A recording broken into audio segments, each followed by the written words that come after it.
The following program is a collection of stooges talking about happenings in the sports world. It is meant to be comedic informative. The opinions expressed on this show do not necessarily reflect the beliefs of their peers, their boss, or ESPN. There may be some cuss words because that's how humans in the real world talk. If you are young, please seek permission before watching any further. Hey! What? Let's go! This show stinks, and the fact that you listen, we are very, very thankful for. Ah! The all-time leading tackler for the Green Bay Packers, You pig! Stop! Damn it! Be a friend, tell a friend something nice could change their life. Sport!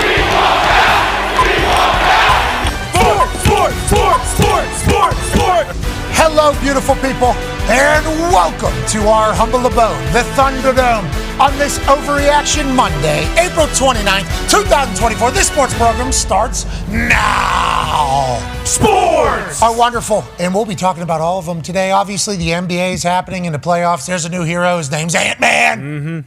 Brian Windhorst will be joining us at 1:40 today. Nope, 12:40 today. Adam Schefter, obviously, with the football news that broke this morning and late last night. Ezekiel Elliott is back with the Dallas Cowboys, and obviously a massive draft to talk about over the weekend. Daniel Jeremiah will also join us in the second hour, and PK Subban will join us to talk about the NHL. Today is going to be fantastic, just like how every NFL fan base feels about how their team did in the draft, except for the Atlanta Falcons. That's right. Literally, 31 teams fans, seemingly, are pumped about the future of their programs with the draft picks that they had in the 2024 NFL draft that smashed all the records of all the drafts of the past. Now, did this particular draft potentially create the most Hall of Famers in the history? Ooh. Maybe. Possible. Who says no? I think it might. Or did this draft create the most amount of busts in the history? Maybe. Hopefully not. We have no idea. But 31 teams seem to be pumped about the additions, and everybody is seemingly getting an A+ from all the draft graders. But what does that mean? Not shit until the season actually starts, when we see them playing against grown-ass men in the NFL. I like what everybody did. I like the moves that everybody made. I believe with the Atlanta Falcons, obviously there's a lot of question marks. I think Terry Fontenot will be joining this program this week sometime. Okay. Yeah, we have a little give and take going on with the Atlanta Falcons, a little conversation, because we got to know them last year with our conversations with Artie Smith. So we're chit-chatting with him, and it's like, hey, we'll be excited to hear from him. And I assume they're going to give the same answer about him being the highest player on the board. But then we will ask, like, yeah, but people are saying your team, potential other needs, we can get good now. We just spent $180 million on one particular position. Are we in the position to be just making comfort luxury picks to stack up one particular room? And he might say immediately back to us, you know how many backup quarterbacks played last year? Do you know how many injuries there were to quarterbacks last year? Look at Kirk Cousins last year. He had an Achilles. So we're looking out for it. I can't wait to hear that. But I'm pumped with what happened to these two guys' teams. Talks the table. At Boston Connor, at Ty Schmidt. Con, man, you got the quarterback of the future. You're pumped about it. Unbelievable. Quarterback of the future, a couple wide receivers of the future. Now, Javon Baker said that he is so electric that he can make people in wheelchairs stand up. I do worry that the wheelchair community is going to say, hey, you son of a bitch, it's not that easy to stand up if you're sitting in a wheelchair. Yeah, because we've had to poop and pee. And exactly. There's a lot They're of going to be things. pumped because he cured it. Well, that's what I'm saying. Well, he's going to have to make some plays. Yeah, some big ones if he's going to get people in wheelchairs to stand up. But by all accounts, from the highlights that I watched, maybe he does get a couple people who haven't stood up in a long time to stand up. But no, of course, everybody is jacked up. He does.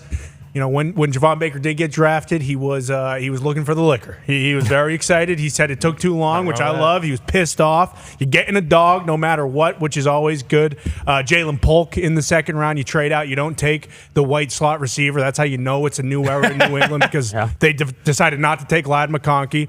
That would never happen in the history of the Patriots. If there is a white receiver who can run a 4.38 that plays in the slot, book it. National champion multiple times. Bingo. Yeah, played in the SEC for Georgia. 10 out of 10 times that guy is wearing a Patriots helmet, probably this one right here, but instead we decide not to, which is kind of awesome. And the sign of the new guard, and Mayo said, hey, look, who am I to tell my offensive line coach Now, we're not taking that O-lineman. So it sounds like there's a lot of delegation going on in New England. Obviously, we were all pretty worried, or not we all. I, as a Patriots fan, New England was pretty worried about how many picks that Jonathan Kraft might be making. Sounds as though Mayo made all of them. So that is the biggest thing coming out of the draft for me personally. But, yeah, you take Drake May at 3, which, of course, that pick got a B grade, which is kind of a bummer. I mean, if he's going to be a B grade player, that kind of stinks. Obviously, Bill had some things to say and some great things to say, even though mostly people harp on the negative. Who would have thought? Kind of stunned by that, but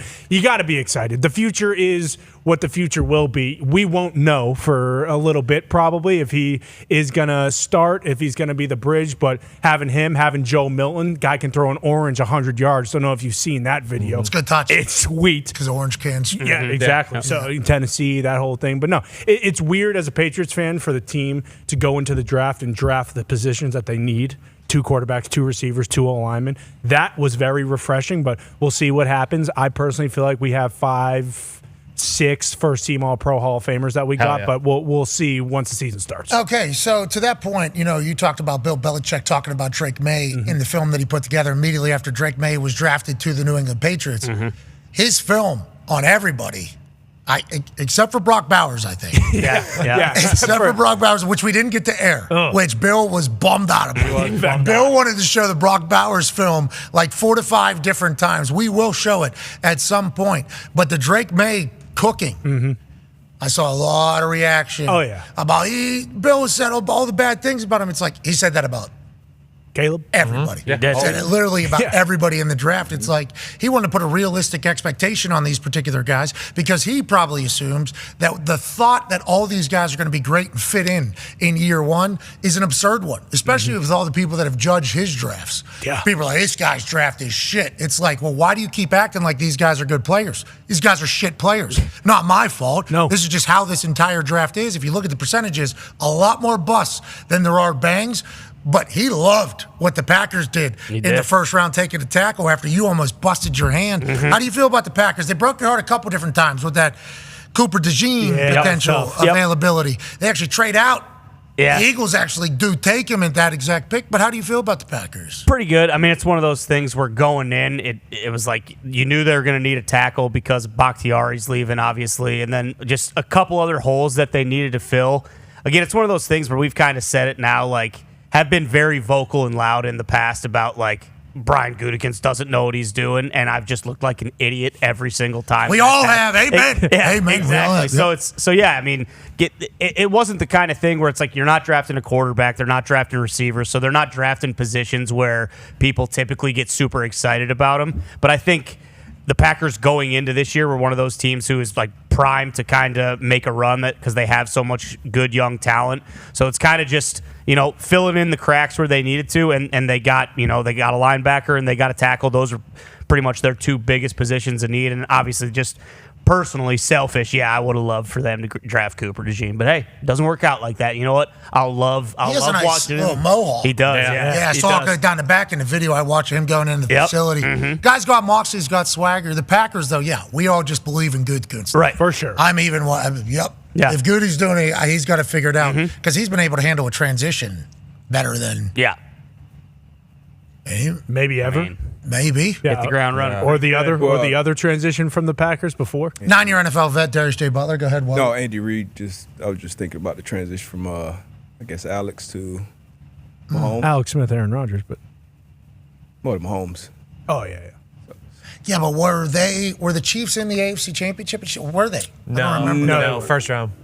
They're first round. Yeah, because remember, Alex Smith almost had MVP that one year. He did. Best year of his career. And then, see ya. And then, yeah, you're right. I guess that's pretty good. Go. That's pretty good transition. That's not bad. That's pretty solid. Shot. Right into a dynasty. Yeah, I'd say that is okay. But Goody has handled it wonderfully, and a lot of people are comparing the Atlanta Falcons situation to what Goody did with the Packers. It's like very different. The Packers are in the NFC Championship. The Packers are in the NFC play.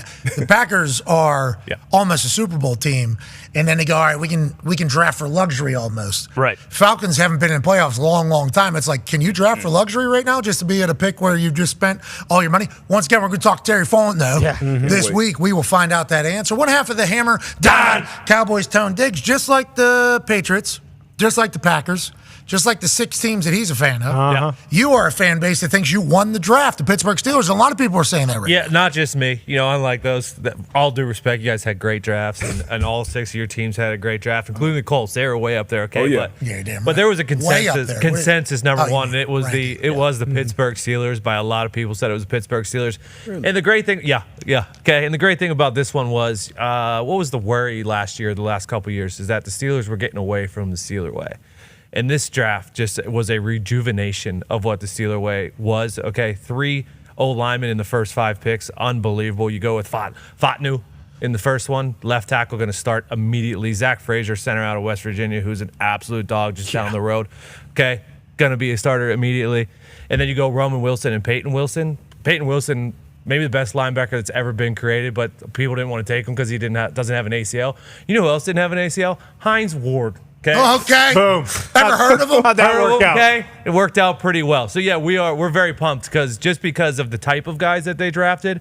It looks like we're getting back to football in Pittsburgh. And I think you got a South Dakota Jackrabbit offensive lineman as well. McCormick. There it is. McCormick. He looks like he's built to run through faces. That's what I saw a video. He had some hairband while he was it was a highlight video he put out. Oh, okay. To a hairband with him, like even doing like smelling salts almost, and then just pancaking people. Wow. And it's like, all right. Gotta love that. Love this guy. Mason McCormick. Yeah, he was our 4th. Yeah, I mean, that's Pittsburgh Steelers football. It felt good. It felt good just like there's no questions about what they were trying to do. Okay. We're gonna run the ball. We're going to play smash foul football. We're going to play defense, and we're going to get back to the old Steeler way. All right, joining us now is a man who might have a little bit more inside information on how we got to everywhere we got to. And while we were doing the College Game Day on ABC draft coverage at the beginning there, and got a chance to sit next to Saban, he was awesome. Mm-hmm. Yeah. He was good. Oh, yeah. Confident, too. He's going to be incredible. Like, wasn't scared to be like, nope, interject himself and be like, I don't agree with what was just said there, or he likes what he's saying. To your point, a lot of that, I'm like, hell yeah, he should be that way. Yes. But also sometimes people get a little, hesitant whenever they're at a table. It's like not at all with Saban. He's going to be fantastic on that show. Can't wait for the world to see it. But right before we went live, I talked to the man that's about to join us, and he goes, there's going to be big news tonight from a team that's going to do something. And I know how we got here pretty much. And he said, I can't wait to do it.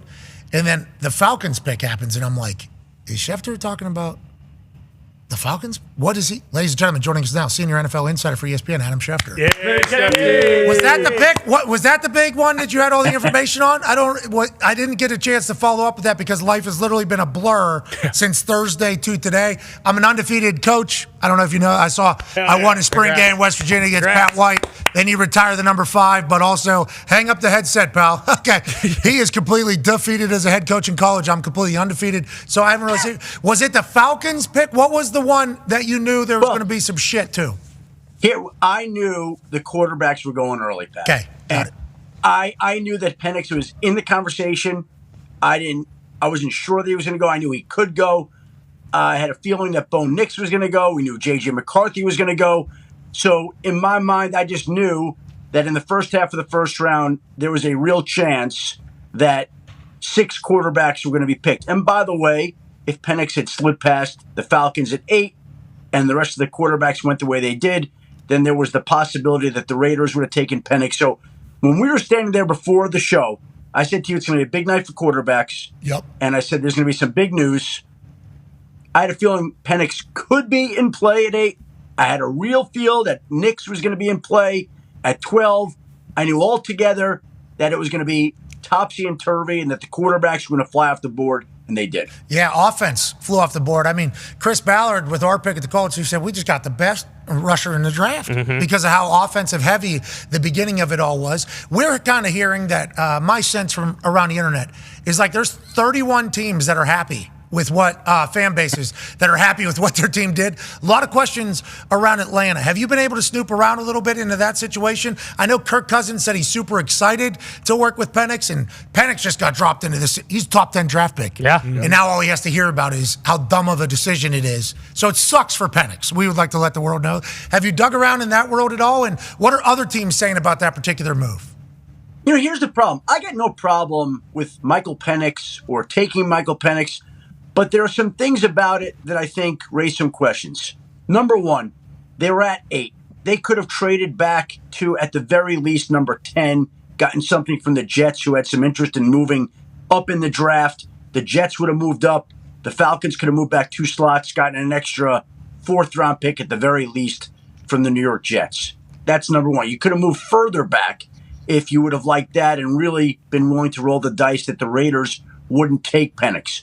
Again, no issues there. And then I guess my question would be, you sign Kirk Cousins in March. If you know you're all in on Michael Penix the way they are, then why would you give Kirk Cousins $100 million before? Now, they had a lot of defensive needs, but in rounds 2, 3, 4, they took 3 players along the defensive line. So you could justify it that way and say, look, they got help up front and they solidified the quarterback position. And the whole thing with this franchise was after they traded Matt Ryan to Indianapolis, they felt like they had one quarterback and they never had any quarterbacks. And I think they were scarred by that, so much so that they wanted to address the quarterback in free agency. And then it was important to them, it was always going to be important to them, to address the quarterback position even more. They loved Michael Penix. Raheem Morris was a huge Penix fan. And so the way that they figured it was, we're going to lock up this position and we're going to make sure that we don't have any questions or doubts in this spot.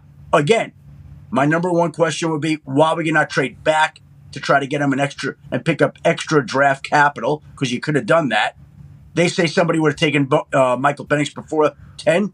That wouldn't have happened. I'm just telling you, that wouldn't have happened. Okay, so, I mean, Connor just celebrated because of pole catch from Penix, who was phenomenal. And we were all very confused about how Penix wasn't being talked about as a top 10 guy.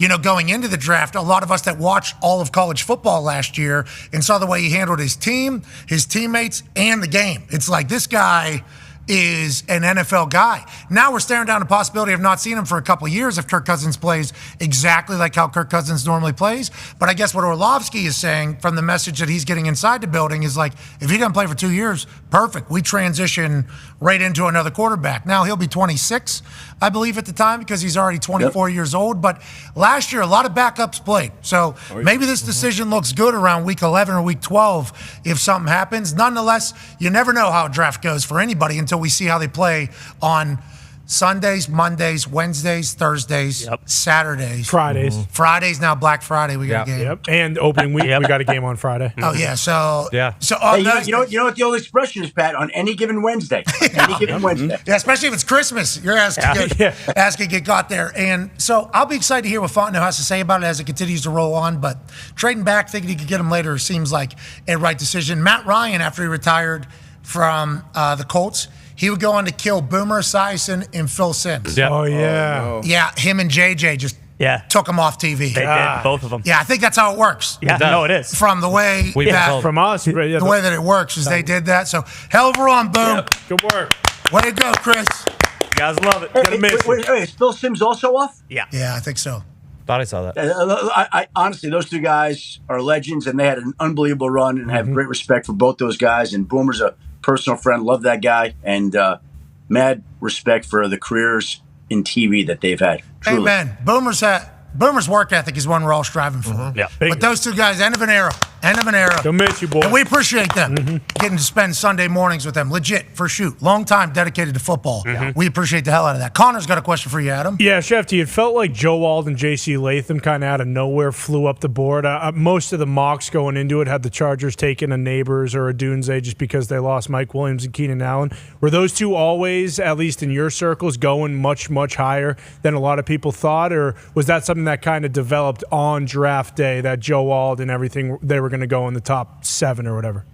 Hey, I believe that the Giants wanted Joe Wald to slide to them. That's my belief, that was the hope that he was going to get to them. And I think some of this quarterback talk for the Giants might have been a little camouflage to try to get somebody like Minnesota to trade up, because if they traded up to the Charger spot at 5 and gotten J.J. McCarthy, Joe Walt would have slid right to the Giants slot at number 6. And that would have been ideal for a team that last year allowed its quarterbacks to be sacked 85 times. And in my mind also, Jim Harbaugh was never going to go wide receiver at 1. That's just not what he's looking to do. He wants to hit you in the mouth, and there have been some talk that they like J.C. Latham an awful lot. They like Joe Alt, who was considered the top tackle. I think when you spoke to people in this league, they all were convinced all along that the Chargers were going offensive tackle. Now, there were some people that thought it would be Latham. There were some people who thought they could move back from 5, and it would be Latham if they moved back, but they just stood right where they were. They took Joe Alt. Now, again, his natural position would be left tackle, Rashawn Slater, whose option they picked up. He's a left tackle, but you know what? You got 2 great tackles, and you make it work. Maybe you put Joe Alt here at right tackle. He could play there, and they're just going to say, this is how we're building our team. Strong, tough, physical. You heard Jim Harbaugh that day, the day of the draft, say, why aren't offensive linemen weapons? We think offensive linemen are weapons. So everybody wants them to take Malik Neighbors or somebody like that as an offensive weapon, and instead they want offensive linemen. Exactly. You guys know the deal. What is that, Warriors, or what is that? This is Harbaugh football. Yep. This is Harbaugh football. That's what it is. We started doing this after they ran the rock 32 times straight when Harbaugh wasn't around and say, hey, we're still playing Harbaugh football.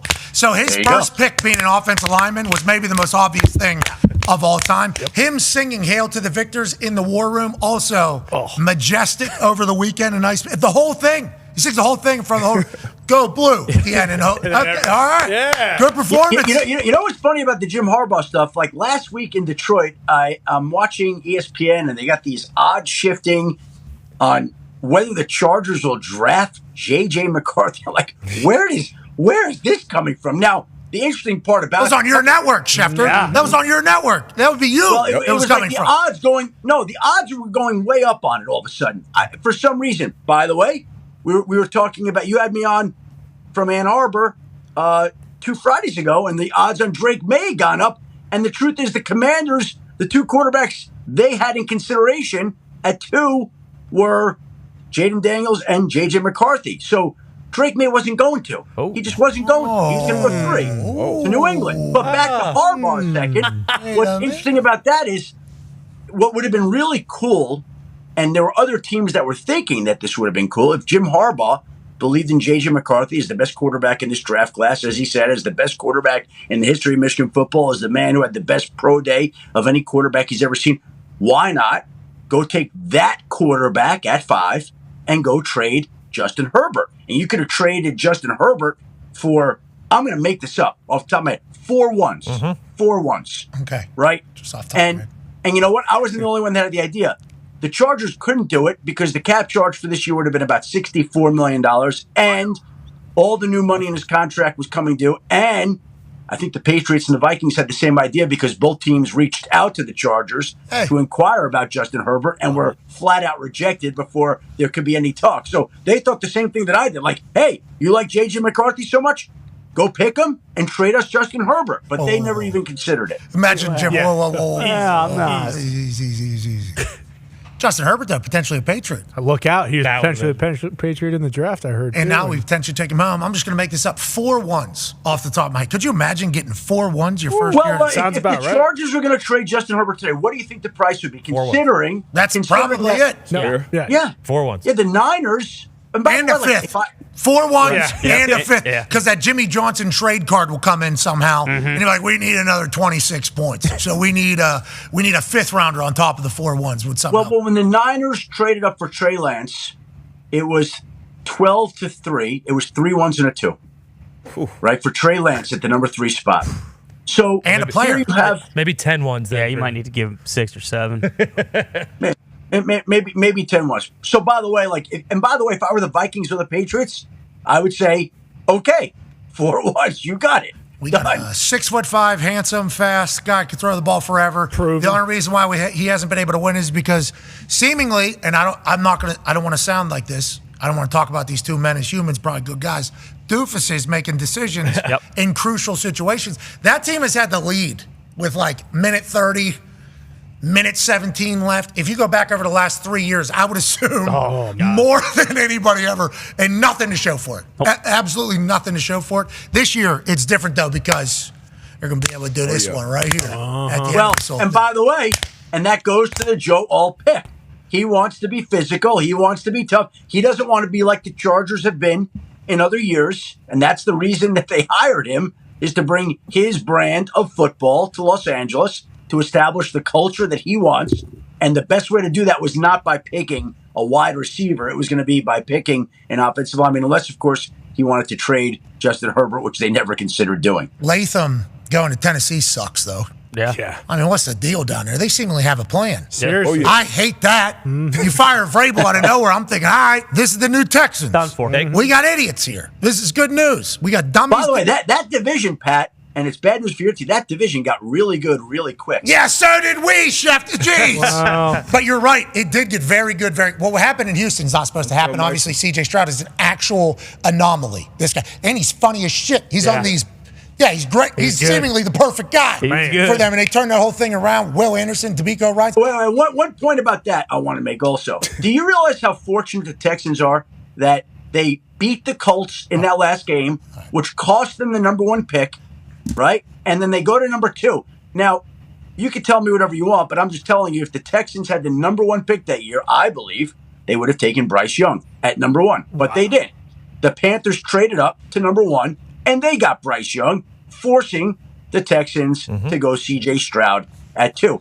And that also, I think, points to how you need a little bit of luck in the draft. Yeah. It's not always the skill. It's not always the evaluations. Sometimes you have to be forced into a decision that falls into your lap, like the Texans were, and they've made the most of it with C.J. Stroud, who looks like the best young quarterback in the league. Yeah, of all time, potentially. Yeah, and then you're talking about the AFC South, good in a hurry. It's like Tennessee's doing it. They know exactly what they're doing and what they're trying to do. It's like, that's not great as we look down the horizon. They're getting an updated stadium, too. Yeah. They're supposed to be in a dump in the middle of one of the greatest cities of all time. That stadium was supposed to suck forever. No, nice stadium. Got a plan moving forward. Jaguars have Doug Peterson. I assume they're going to be good. But the Colts got better this weekend, too. We got the best rusher in the draft.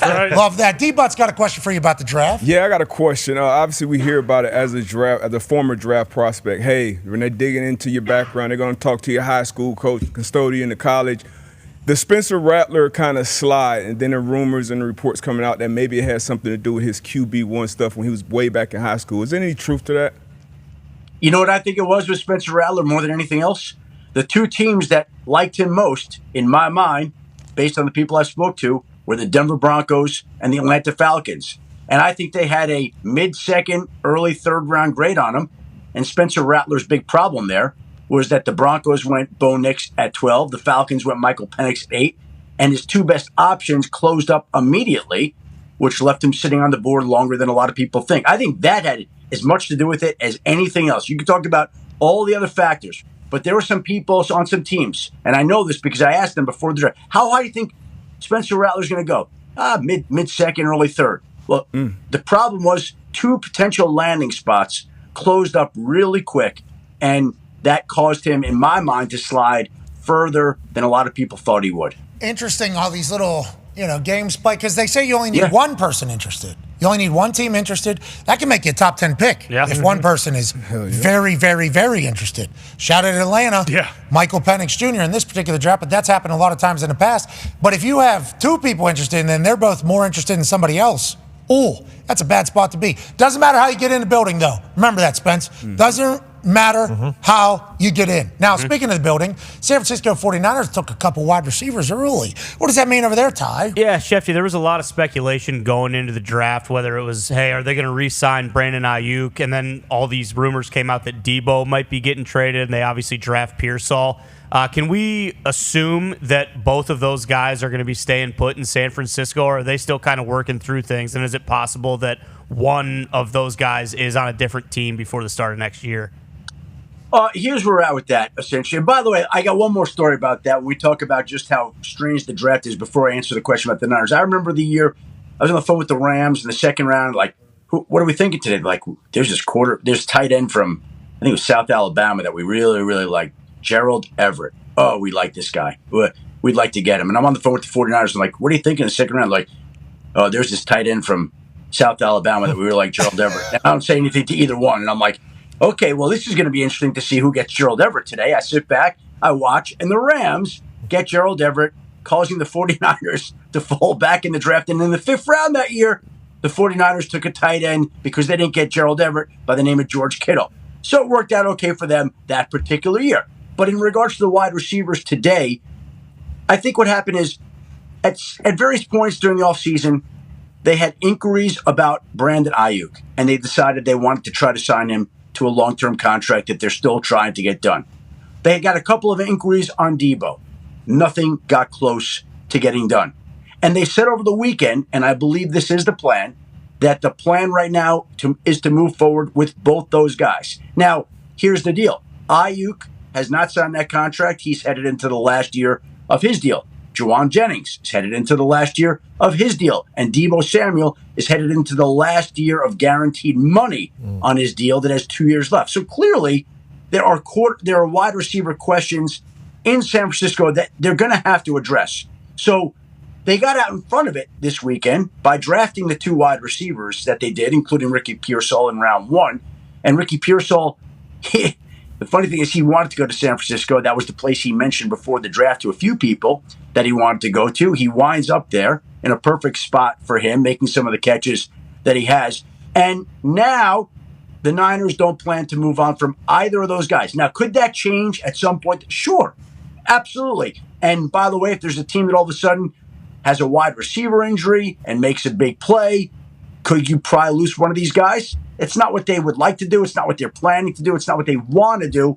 But clearly we know that there are some wide receiver questions out in San Francisco right now. Yeah, they're going to have to figure it out, especially if somebody makes a good offer for one of those guys. I would especially when you got to pay Purdy after this year. Well, the Purdy is the reason why they're able to have all this right now, though. Because he's correct. Yeah, so right now they're able to have it all. But it is, that's not a light at the end of the tunnel. No, that's another train, brother. Yeah. And that is Brock Purdy's contract that is going to be gigantic. Yep. Yeah, because there's no hometown discount there because he was, the last pick in the draft, so he didn't get shit for the first couple years. So that's going to be a big one. Hey, let's go back to the number 3 overall pick. Connor has a question for you. Yeah, Schefter, at 3 and even 2, what was the best offer? Because obviously Minnesota, there was a lot of talk of them moving up. Did they ever offer one of their, premier players? And same with even like a Raiders situation. Did they ever offer one of their top dogs, or was it just, the first round picks of this year and next year?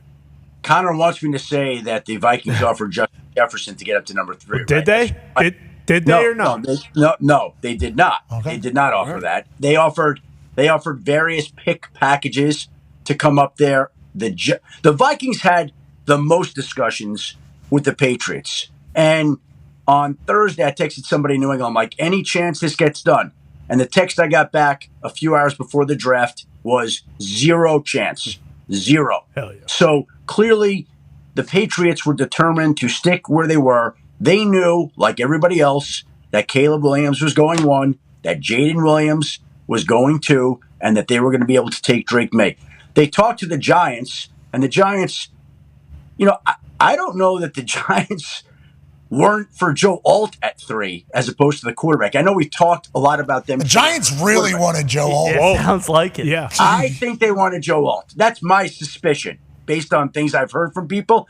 It's unconfirmed. I want to be very clear about that, but that's what I believe is they wanted Joe Alt there. And for the right price, if they could have gotten up there and it made sense, they could have done that. But New England never came close to dealing that pick. They were very consistent in the idea that it was going to take a lot for them to move. It was highly unlikely that they were going to move. And then the text came in a few hours before the draft, 0 chance they're moving. It was consistent all along. They always were going to stay. Okay, so from what you said, the Giants all in on Daniel Jones, right? Sounds like it. We want to protect him. Well, and if we can't protect him, let's get him a weapon. They can be. They're as all in as they can be. Let's not forget, they did bring in Drew Lock, who they like.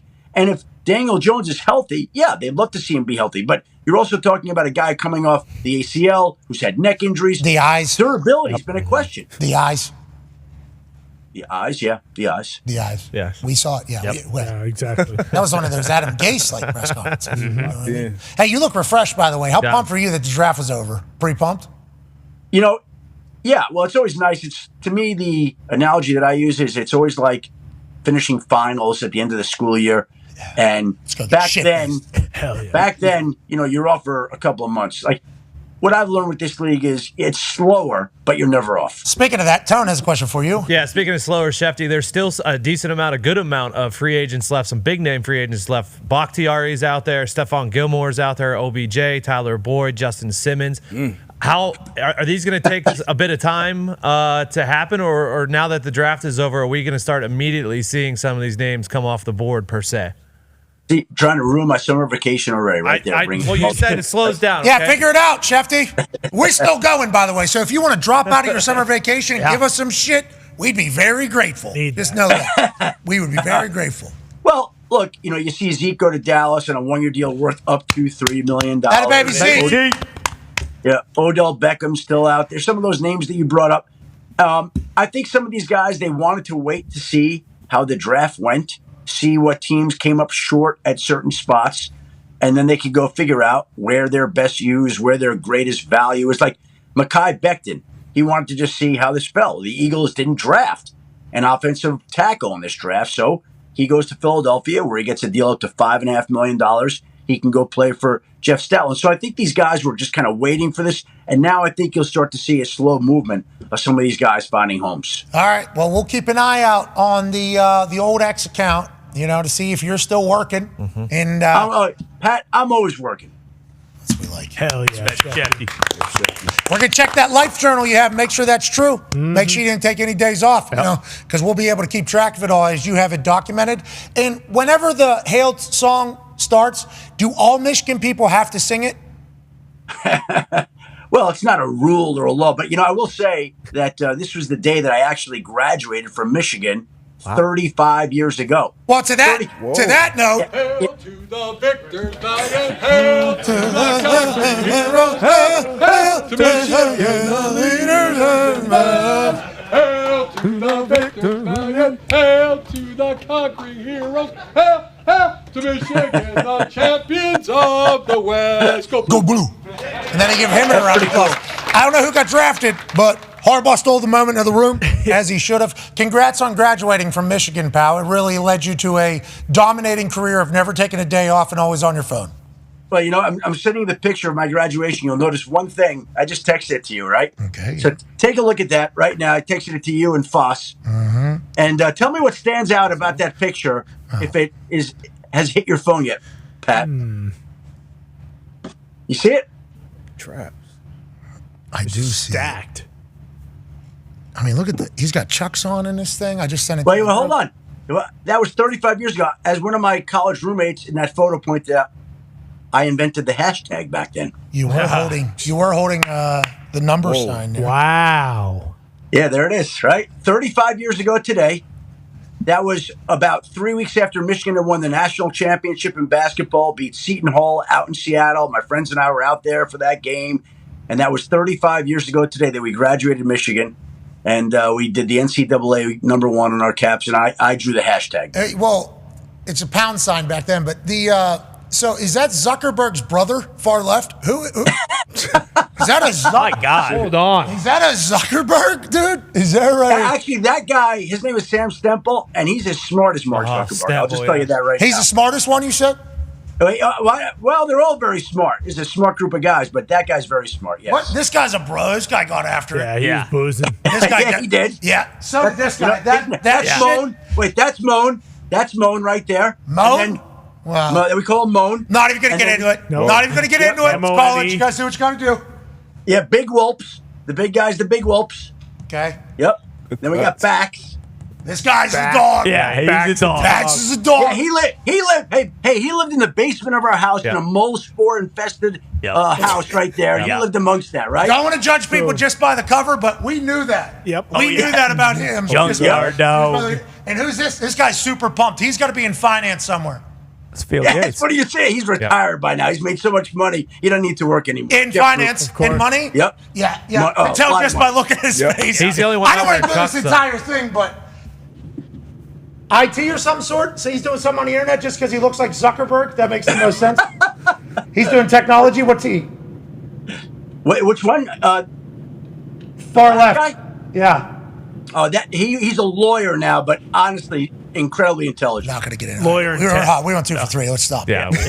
We would have known this guy's going to be an insider. Look at it. Boom, 3 for 4. No problem. 3 out of 4. All right, not bad. We appreciate the hell out of you. Congrats on graduating, and thank you for everything all the way up until the draft, all the news and intel and everything like that. Always my pleasure, guys. Call anytime. I'll be working anytime you want. Chef, you take some time off. You take a little With the day. family. Take a day. Maybe breathe a little bit. I don't know. You saw No, my wife says just keep working. Oh, Hey, don't you have something to do?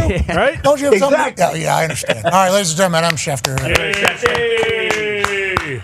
They love each other. Yes, they do. Yes, they do. He's pretty stacked in that photo. He Yeah, was. You see how he was super pumped, that too. jawline. He's got a little AJ Hawk in him. I created the 35 hashtag. years.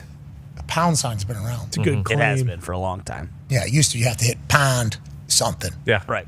Then it was also a number. Now it's a hashtag. We talked about this the other day whenever we were up in Montreal because I was trying to figure out what the hell their things were. And I was like, man, French got to be a tough language to actually learn.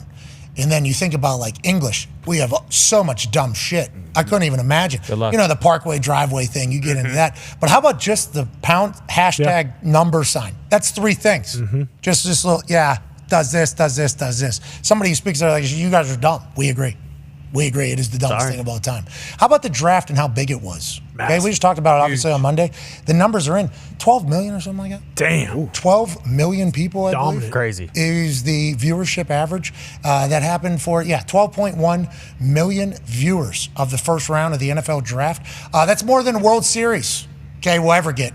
That's more than all 2023 Stanley Cup Finals games. That's going to change this year, though. Yes, it is. Hockey numbers are up. Hockey numbers are up as they should be. Hockey is fantastic. We'll be talking to PK Subban in about an hour from now. Chit chat about that. How about 2023 NBA Finals games? How about every 2023 college football regular season game? But how about the draft? 32 names being announced and their dreams coming true. Potentially never being worth a damn in the NFL. 12.1 million viewers. And then let's go to the people that showed up. Shout out to Detroit. Yeah. Hell yeah.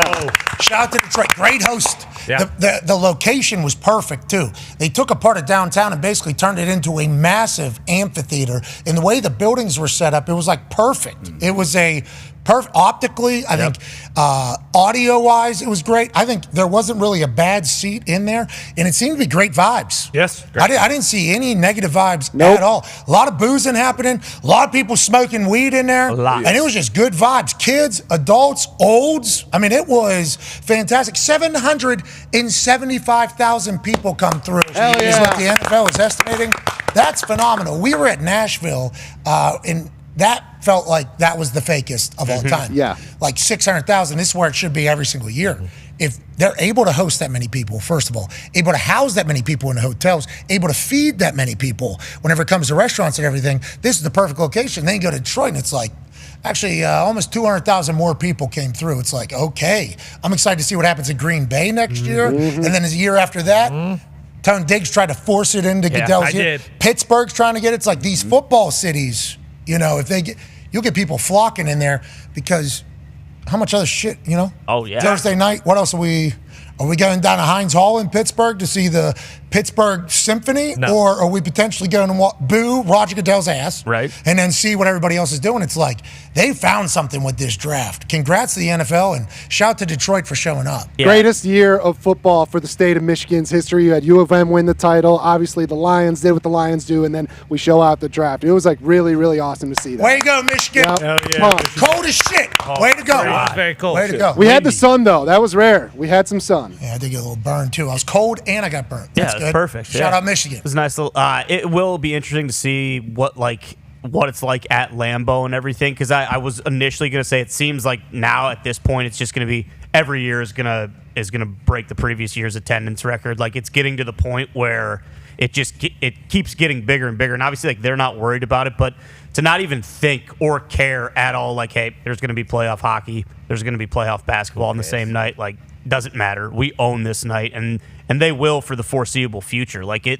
And in Detroit too, like the way they had that set up with like the food trucks and everything, like it was great. It was. It really was. Mom's spaghetti was right there. Yeah. Got to have some of that. Yeah. Now, I wasn't able to because it was a little bit of a cluster for us getting out of there. Yeah. And shout out to everybody that came by and said hello. Feels like it was all the biggest football fans for each team flocked to that, which is probably going to start happening. Yep. You know, because it's free. Right. So it's like Super Bowl is cool, and you hope your team gets there, and there's people that do every single Super Bowl. Very expensive. Thousands and thousands and thousands of dollars. It's like the draft, hotel room, travel, you're there. That's it. You're at an NFL event. So I think they hit a home run here. He said, Roger Goodell told us on Friday that the cities that can't host a Super Bowl are very much pitching the NFL for the draft. He said it's more competitive to get the draft now than it is maybe even the Super Bowl. Yeah, you think about like Pittsburgh could never host the Super Bowl just because nobody wants to have a Super Bowl where it's 25 and snowing. Like that's not a situation you want. But if the draft late April, like weather's not a super concern. I mean, it was cold in Detroit, but I think that's because there was a lot of wind going on there. Yeah, but even if it's cold, who cares? Yeah. They were in Cleveland, it was raining. Proven to work now, especially because of how cold and windy it was in Detroit. Like, it doesn't matter. The people that are going to these cities, to these drafts, it's football weather. Exactly. Like, that is. You got a crowd out there on Friday at noon. Wild. Like, that was crazy to see draft starting at 7. They're out there at noon, and it just got more and more packed as the show went on, obviously. How about Ty just telling them? Just healing. Hey, they they egged him on. He was good. They did. He was good for the whole two days there, and then, he just had enough. Let's pivot away from the NFL draft. Let's go to the NBA. Obviously, it is in the middle of the NBA playoffs, and there's already drama. Oh, yeah. Yeah, Phoenix Suns got swept. Everybody needs to be fired. Yep. Ant-Man's the new superstar. Yep. Lakers didn't get swept by Joker and the Nuggets, which is abnormal. And then you look at the East. Is there a chance that the Boston Celtics lose? Oh. Come on. Ladies and gentlemen, to tell us all the answers to everything, Ryan Winhorn. Wendy, you look phenomenal. Guys, there was never a concern about there being a playoff game in Detroit this last weekend. Okay, I agree. Pistons sucked. Worse than anybody ever. By far. Hey, the Red Wings are really close, Wendy. Come on now. Yeah, but hold on. I was hearing this banner year for Detroit, and I was like, I'm waiting for the Pistons. In that I didn't hear about the Pistons there. Well, they learned that you could be that bad while paying a coach that much. That's big development. Yeah. That is big development up there in Detroit. And for many more years. Oh, Tell him, Wendy. So many years. Tell him. Bogsy. Red Wings suck too. So, but Tigers. If you have a good Lions team, you're in a good spot. It's a football city. Yeah, It's a football city in the end. Let's talk about the NBA right now. So there was a sweep.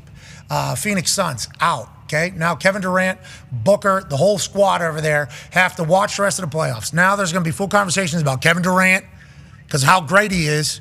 Can this guy win another one? Is this guy ever? How come everywhere he goes it ends up bad? And then Frank Vogel, this guy needs to get the hell out of town. Ishbia, the owner, this guy's a doofus. This is, I think, another Detroit guy. Detroit, yet again. All right, Wendy, you got to understand, Wendy, we were just the most positive about Detroit this show has ever been the last 15 minutes, and then you came on, of all people, He's an Ohio guy. He's an Ohio guy. That's how he stayed up north. Go Buffs. Stayed up north. But right now, the Phoenix Suns blow it up. Is that what's happening because Ant-Man and Cat came to town and took over? Or what is the case in Phoenix? Is this always how this goes in the NBA if somebody gets swept in the playoffs? Well, here's the thing. This is why this is so fascinating. They can't blow it up. So I've compared this to poker. I don't know if you guys are poker players. Let's say you go all in. Let's say you go all in a hand of poker and you lose, because that's what happened with the Suns this year. They traded all this stuff. They went all in with this roster. They lost. Well, here's your options when you go all in and lose. You either buy back in or you come back and play another day, the next event. But with where the Suns are, with what they traded for Durant and Bradley Beal, and with what the rules are, because the rules have really clamped down on teams being able to with star players being able to change their team. This would be going all in with a bad hand and then not being able to buy back in. And when you came back, you had to play the same hand because and everybody knew it. Yeah. Yes, because here's the thing. Like you can say, oh, yeah, we're going to do this and this and this. They functionally can only trade 3 players on their team. Seriously. They can only trade Kevin Durant. Well, he's a Hall of Famer. I'm not sure you want to trade him. Devin Booker, who's your franchise player, and Yusef Nurkic.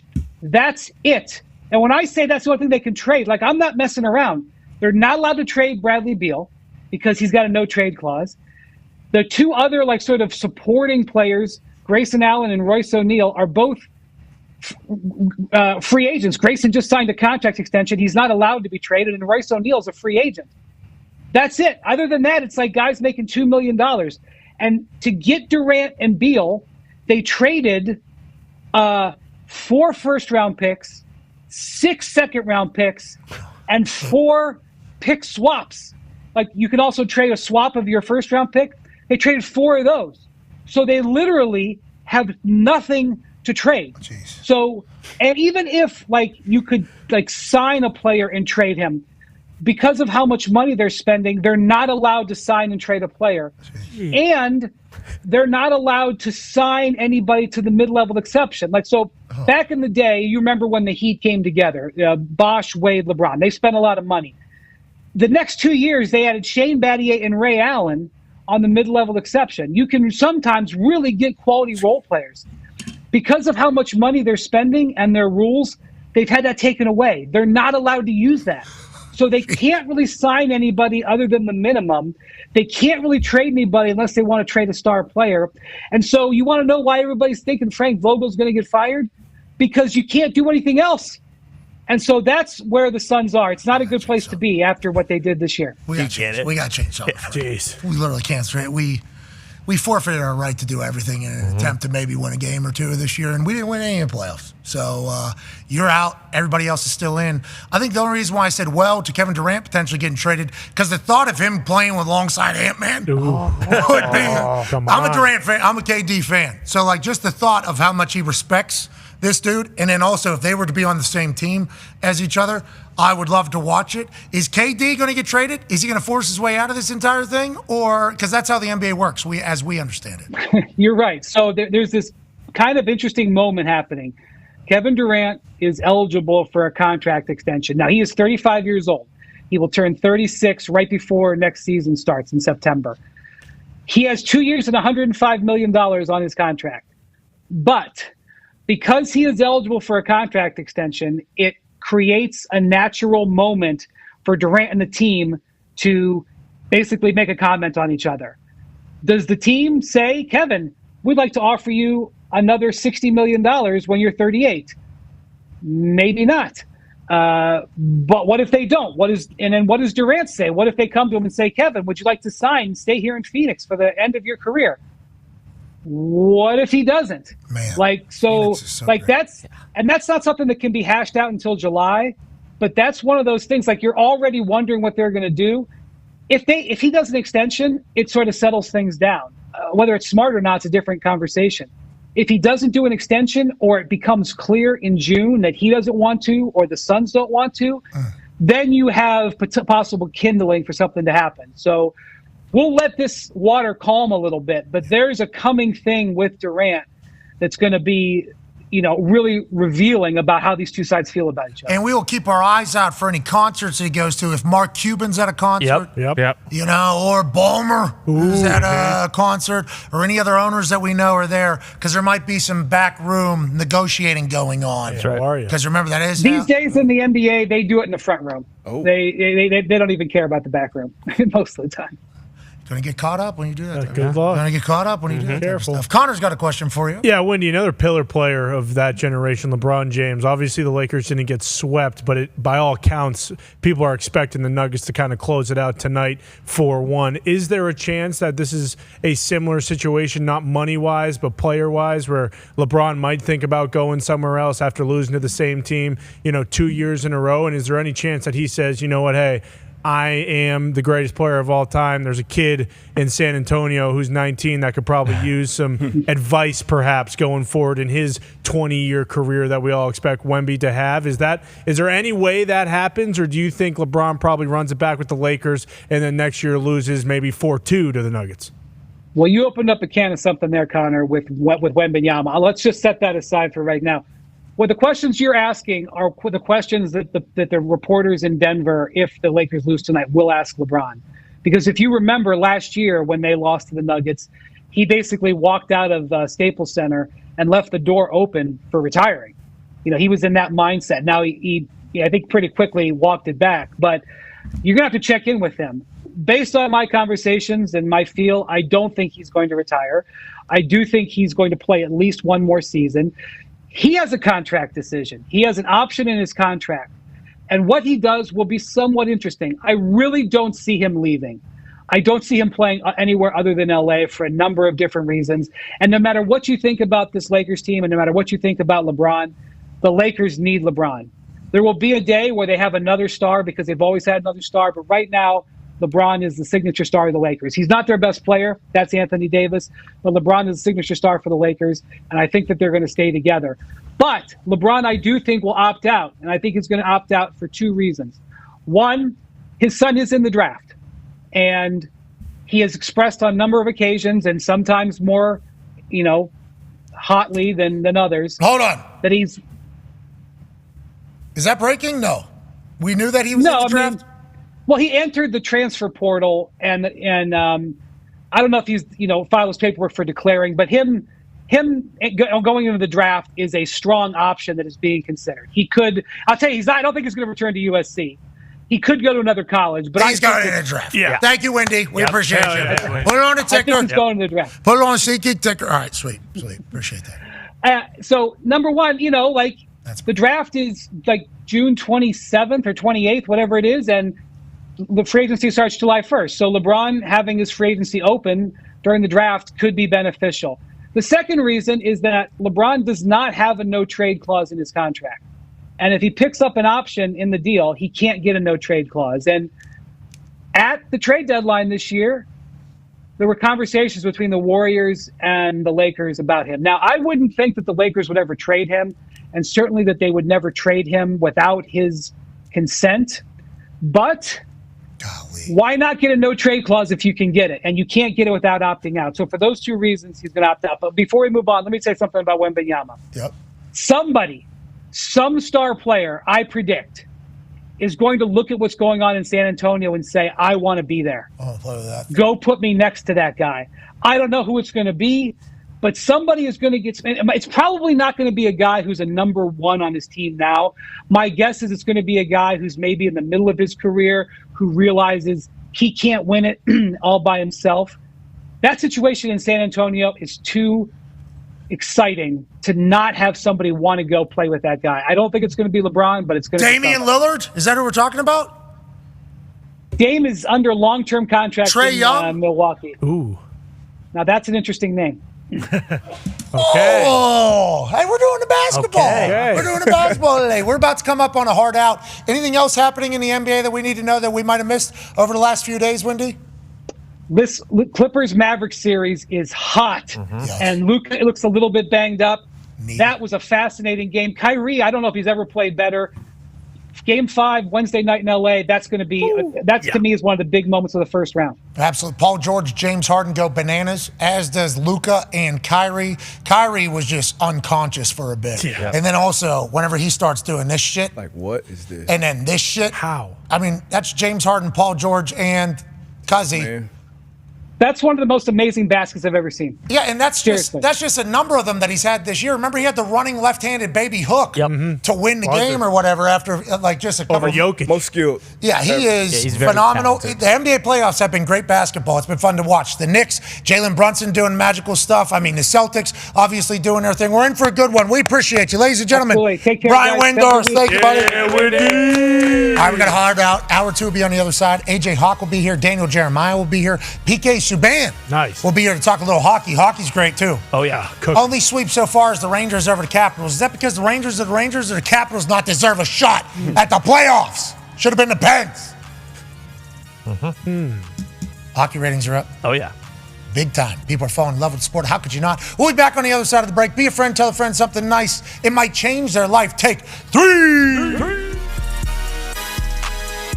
Joining us is a demon. Ladies and gentlemen, O's the Mentalist will be joining us. All right, O's. Let's go. What's the pick? I'm not giving away for free. Bill, what time is it right now? 7:57. Write it as big as you can. Wow. Okay.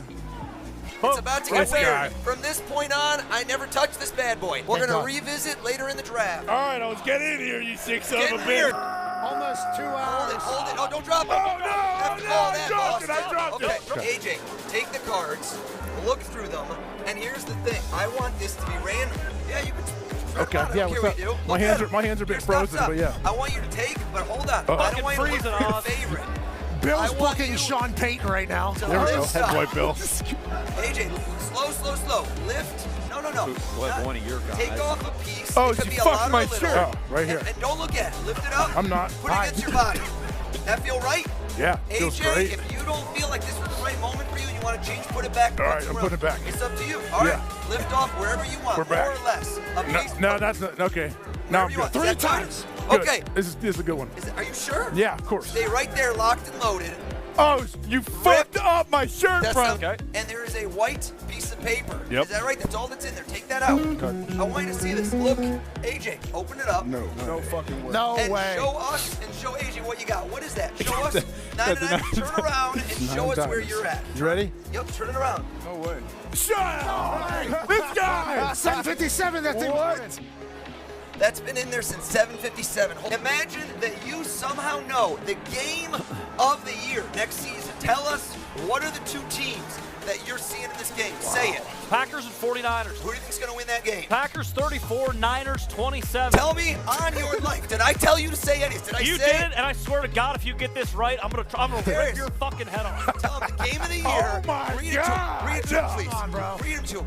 Packers beat the 49ers 34-27. Remember this screen grab when it happens this season. Open up what's been in there since 7:57. Come on, dude. There's something wrong with you. Open it up. It says Brock Bowers, 30th How? pick Raiders. Fuck this guy. Oh, fucking way!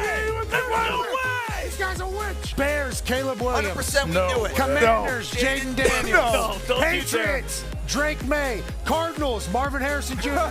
Chargers, Joe Walt. Giants, Malik Neighbors. Titans, J.C. Latham. Michael Penix Jr.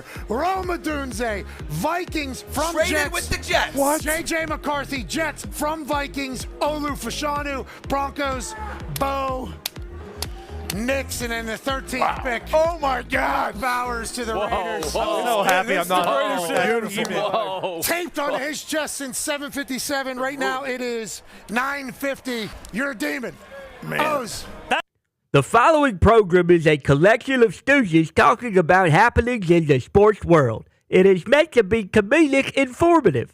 The opinions expressed on this show do not necessarily reflect the beliefs of their peers, their boss, or ESPN. There may be some cuss words because that's how humans in the real world talk. If you are young, please seek permission before watching any further. Hey. What? Let's go.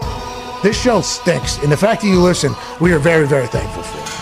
Ah! The all-time leading tackler for the Green Bay Packers, you pig!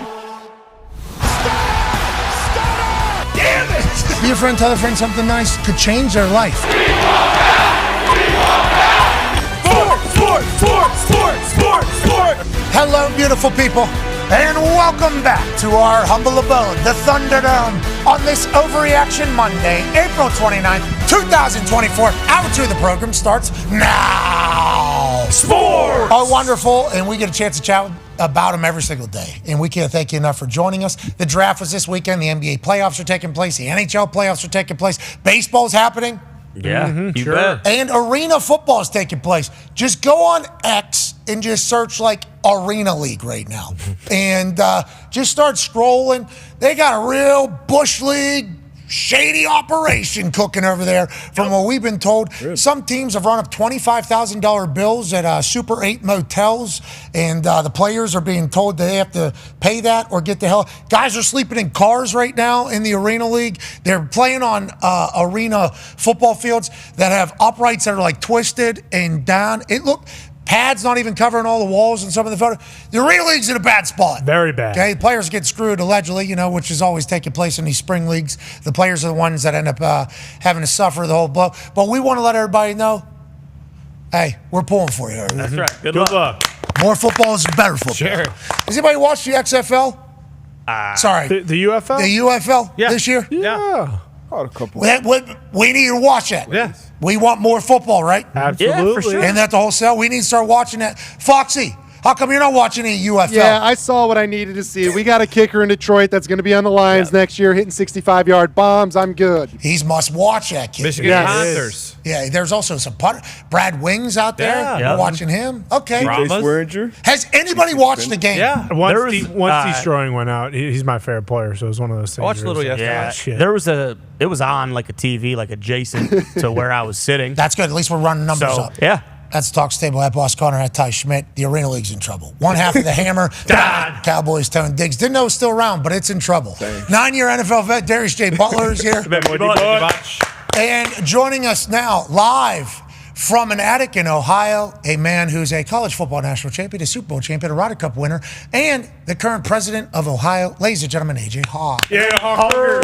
Hawker, you watch any of this Arena League stuff? We need to get some eyes on the Arena League with what's going on. I've read on the internet. Yeah, I'm a bit concerned of what's going on in the Arena League, and I actually just tried to look up the UFL, and I think UFL.com goes to the University of Florida. So that's that's one roadblock we may have there. Maybe it's just, are they going XFL.com? Is that where they are? Their Twitter is still that. I know that. They should have kept the X. For sure. They should have kept. No doubt. Yeah, I mean, The Rock was associated with the X. It's the UFL.com. The, like T-H-E-E? Yeah. Okay. No, like T-H-E. Sorry. Oh, the. That's just how I pronounce it, the. Well, of course you do. Of course you do. Anyways, we need to get eyeballs on this. We need more football. Absolutely. Let's go, UFL. Come on, showboats. Let's go, UFL. AJ, big weekend, obviously, with the draft, and we were up there in Detroit. I don't know if you saw what the numbers were for that thing. We laid them out in the first hour. You're talking about bigger than basically every other sports finals. The World Series, obviously, bigger than. NBA playoffs and NHL playoffs are up against it. They outrated it on the same exact night.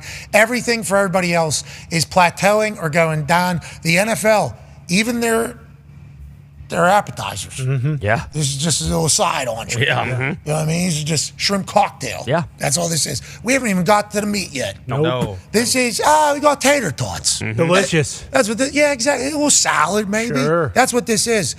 12.1 million average viewers, let alone, everything that happened digitally on all the social media platforms, all the calls that took place from the draft teams, from like Chris Ballard calling somebody and goes, "This is a prank call," to Xavier Legette introduction for the Carolina Panthers with his accent that is phenomenal and we need to keep around, to Keon Coleman up there in Buffalo talking about his Macy's jacket. It's just like everything that encompassed the NFL draft took over. And we're in the middle of two other leagues' biggest time, AJ. The NFL is up and to the right forever, pal.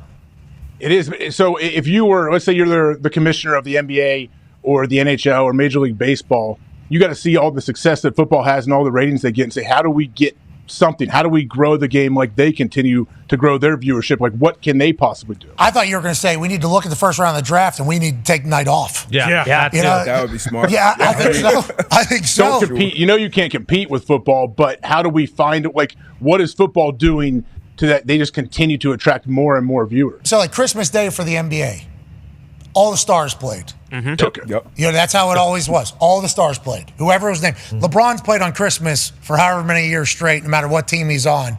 This is a spectacle launching the NBA season pretty much with all of our stars. The NFL just came in. I would assume the NBA is not going to put their heavy hitters on Christmas anymore. They shouldn't. No way. There's no reason to stack this card. Why? Because they took it. Yes, they did. They still got to. Kind of have to. I don't know. It's kind of a waste. It's almost like we got to figure this out. Go to Christmas Eve. It'll be Whitby. It'll be Steph still. Like you got. Yeah, they should take over Christmas Eve. Just go back a day. Go to Christmas Eve because Christmas Eve is just the same thing. You can still watch all those games. Or create a day, AC, after Christmas. Oh. Yeah. The 26th. Yep. 26. That'd be awesome. That is our new day is Yeah. AC. Yeah, just no December night games. 26th. They have to create it, and then if that AC gets too big, if after Christmas becomes a real thing, done. guess who's coming in? Yeah, bingo. All of a sudden, we got a 2-day NFL spectacle on December 25th and December 26th. You're right, though, AJ. If you're Adam Silver or Gary Bettman or Piece of metal, Manfred. Yeah, Bobby Manfred. there it is, Rob Manfred. He's not watching. No, I don't even know if he's watching his own product. No, But what are they? Is it just our sport is so good? We have a nice piece of content between Roger Goodell and Bill Belichick we're going to run in about 22 minutes. I don't know if anybody else will be able to catch up because of how great the sport is and how much like ingrained in Americana football is. And I know it's not every single state. There's certainly some states where it's not this way. But you go to most places that are blue-collar places who are probably going to be your most loyal fans normally. Those are the people that, they work to spend money on my family and things I like. The things that they like are normally sports. So, those are football is in every step of life, It's like this is brought up that way. You're brought up, hey, Pittsburgh, you're brought up, there's no question, you're a Steelers fan. That's just how it goes. I played soccer. I ended up being a punter. okay, in the NFL. But I've been a football fan my whole life, like absolutely my entire life. It's just the way it is. Like the city, Detroit feels like the same exact thing. Oh, yeah, exactly. 775,000 people came through there, AJ. It felt like it on the way out of there on Friday. That all of them were in that one lane that we had to go to, but it was giant. It was great vibes up there. I was watching Saturday, didn't you? I'm watching Saturday, and I couldn't believe the amount of people that were out there still. Like that place looked like it was still jammed. Vast. I mean, the wide shot was fisheye. Like at some point, you got to edit in and kind of zoom in so you don't see the tarped off areas, if you will, in arenas. The NFL was wide body on that thing for a long, long time, and it's like these second, third rounders, no offense, okay? Second, third round, Darius second round, I'm seventh round, so this is no offense, but like, how many of these guys are actually going to be NFL guys? Yeah. The people that are standing out in a parking lot in Detroit don't care. We're just, yeah! Right. Boom! I've never heard of this guy. Is he going to be good? I don't know. Boom! Like this guy, it's just like it was a beautiful thing this week. Everything I feel like with football it just matters more. Even the draft, you never know. It could be a 5th round pick, it could be a 7th. Julian Edelman, one of the best playoff performers in Patriots Hall of history. Famer, I think. Obviously the picks matter, and then our games. It's only 17 of them now, so it's not like the NBA or baseball or hockey where it's just so many games. So everything matters more. The combine, everybody's tuning in with the combine. Only thing the football fans kind of don't care about is the Pro Bowl. Because it just doesn't matter. Yeah, but the numbers not football. Well, this year now. The numbers back. get better, Yeah. but it's just not, every not game. Like your team starts off, 4 weeks in a row and they suck. You're thinking about the draft already. Like we're so it's just crazy. And the Pro Bowl has almost become the hate watch thing for football people. Yeah. What is this? Still going to watch it, but we are going to bury this thing the entire time. Almost need that. It's a nice little angle. Just one weekend where you hate football. Yeah, sure. It's almost nice. Needed it right before a Super Bowl. Yeah, exactly. Let's get all this out. Yeah. Let's do the Super Bowl, go into a high into the offseason, and then guess what's right around the corner? Combine's in like 2 weeks. Yeah. Isn't it crazy how close? We took our vacation. I had no idea. I had no idea the Combine Well, was that close. the stupid NBA All-Star game ruined that. That was a good time. That was a good time. A lot of people hate that more than I hate the NFL Pro Bowl. Well, it's because it stinks. Well, it was good people down there. It was really good Oh, people. no, we stayed an extra week than we normally do because of the stupid NBA All-Star game. It was a great time. It was very good people. Never Celebrity making that game was mistake fire, again. actually. It was a great time. That's first time. I thought you said it was the worst event you've ever The been to. celebrity game with Puka, brother, it was unbelievable. Celebrity game was great. Everything else, definitely more so a watch-at-home event, I would say. Yeah, I believe your words were the worst event I've ever been to. That was Saturday night. Yeah, slam dunk contest and 3-point contest by far. If you're thinking about spending your money, just fucking. That used to be the best part of it, though. The dunk contest and 3-point used to be the best. He's saying the celebrity game Friday night is where you need to go. And if you're going to go on Saturday, just light that money on fire. That's what I was going to say. Joining us now, ladies and gentlemen, is a man we watched all weekend. He does a phenomenal job every single year. We're lucky to call him a friend. Move the sticks, ladies and gentlemen, Daniel Jeremiah. Hey, DJ. DJ, sorry, I meant to bring you in earlier, but we went off on a tangent about how we missed the Combine because we were on vacation after the Super Bowl, and it's in our city. That's 100% on us. We got to see you, though, which is awesome. Looking back at the draft, did it fare how you projected? Obviously, the Penix pick is rattling the entire football world, except for, I guess, Terry Fontenot's office down there with Raheem Morris. What are your thoughts on the draft as a whole, looking back now that a day removed from it? Well, I thought it was interesting, Pat. I mean, at the very end, it just felt like teams weren't going to move as much at the top. So when it got to the point where the top 3 teams weren't going to move, and I know there was a lot of discussion with New England, and they had kind of put it out there. Well, we haven't got an offer that would tempt us. And then when we came down the home stretch, from what I was hearing, like the offers were there, and they were like strong offers. They weren't moving. Like they were sticking and picking. And once they were sticking and picking, we were all kind of keeping our eyes on Minnesota. And I just felt like if they were willing to move assets and go all in to go get Drake May, but if they couldn't get him, they were going to kind of hold their water and see what happened with the Giants. And I thought we'd have kind of a staticky, top part of the draft. And that's kind of the way it ended up shaking out. Schefter told us the Giants were very interesting in Joe Alt. That is who they were potentially going to move for because they wanted to protect Daniel Jones's blind side. We don't know what's real and what isn't at this point. That's Schefter sources, and he said this is not confirmed. I do not know. This is just kind of what he was leading and feeling. Let's talk about the Falcons pick, though, before we move on. Yeah. Did that rattle you Yeah. on NFL Network? We didn't get to see your immediate reaction as it was happening, but what is your thought about it then and now?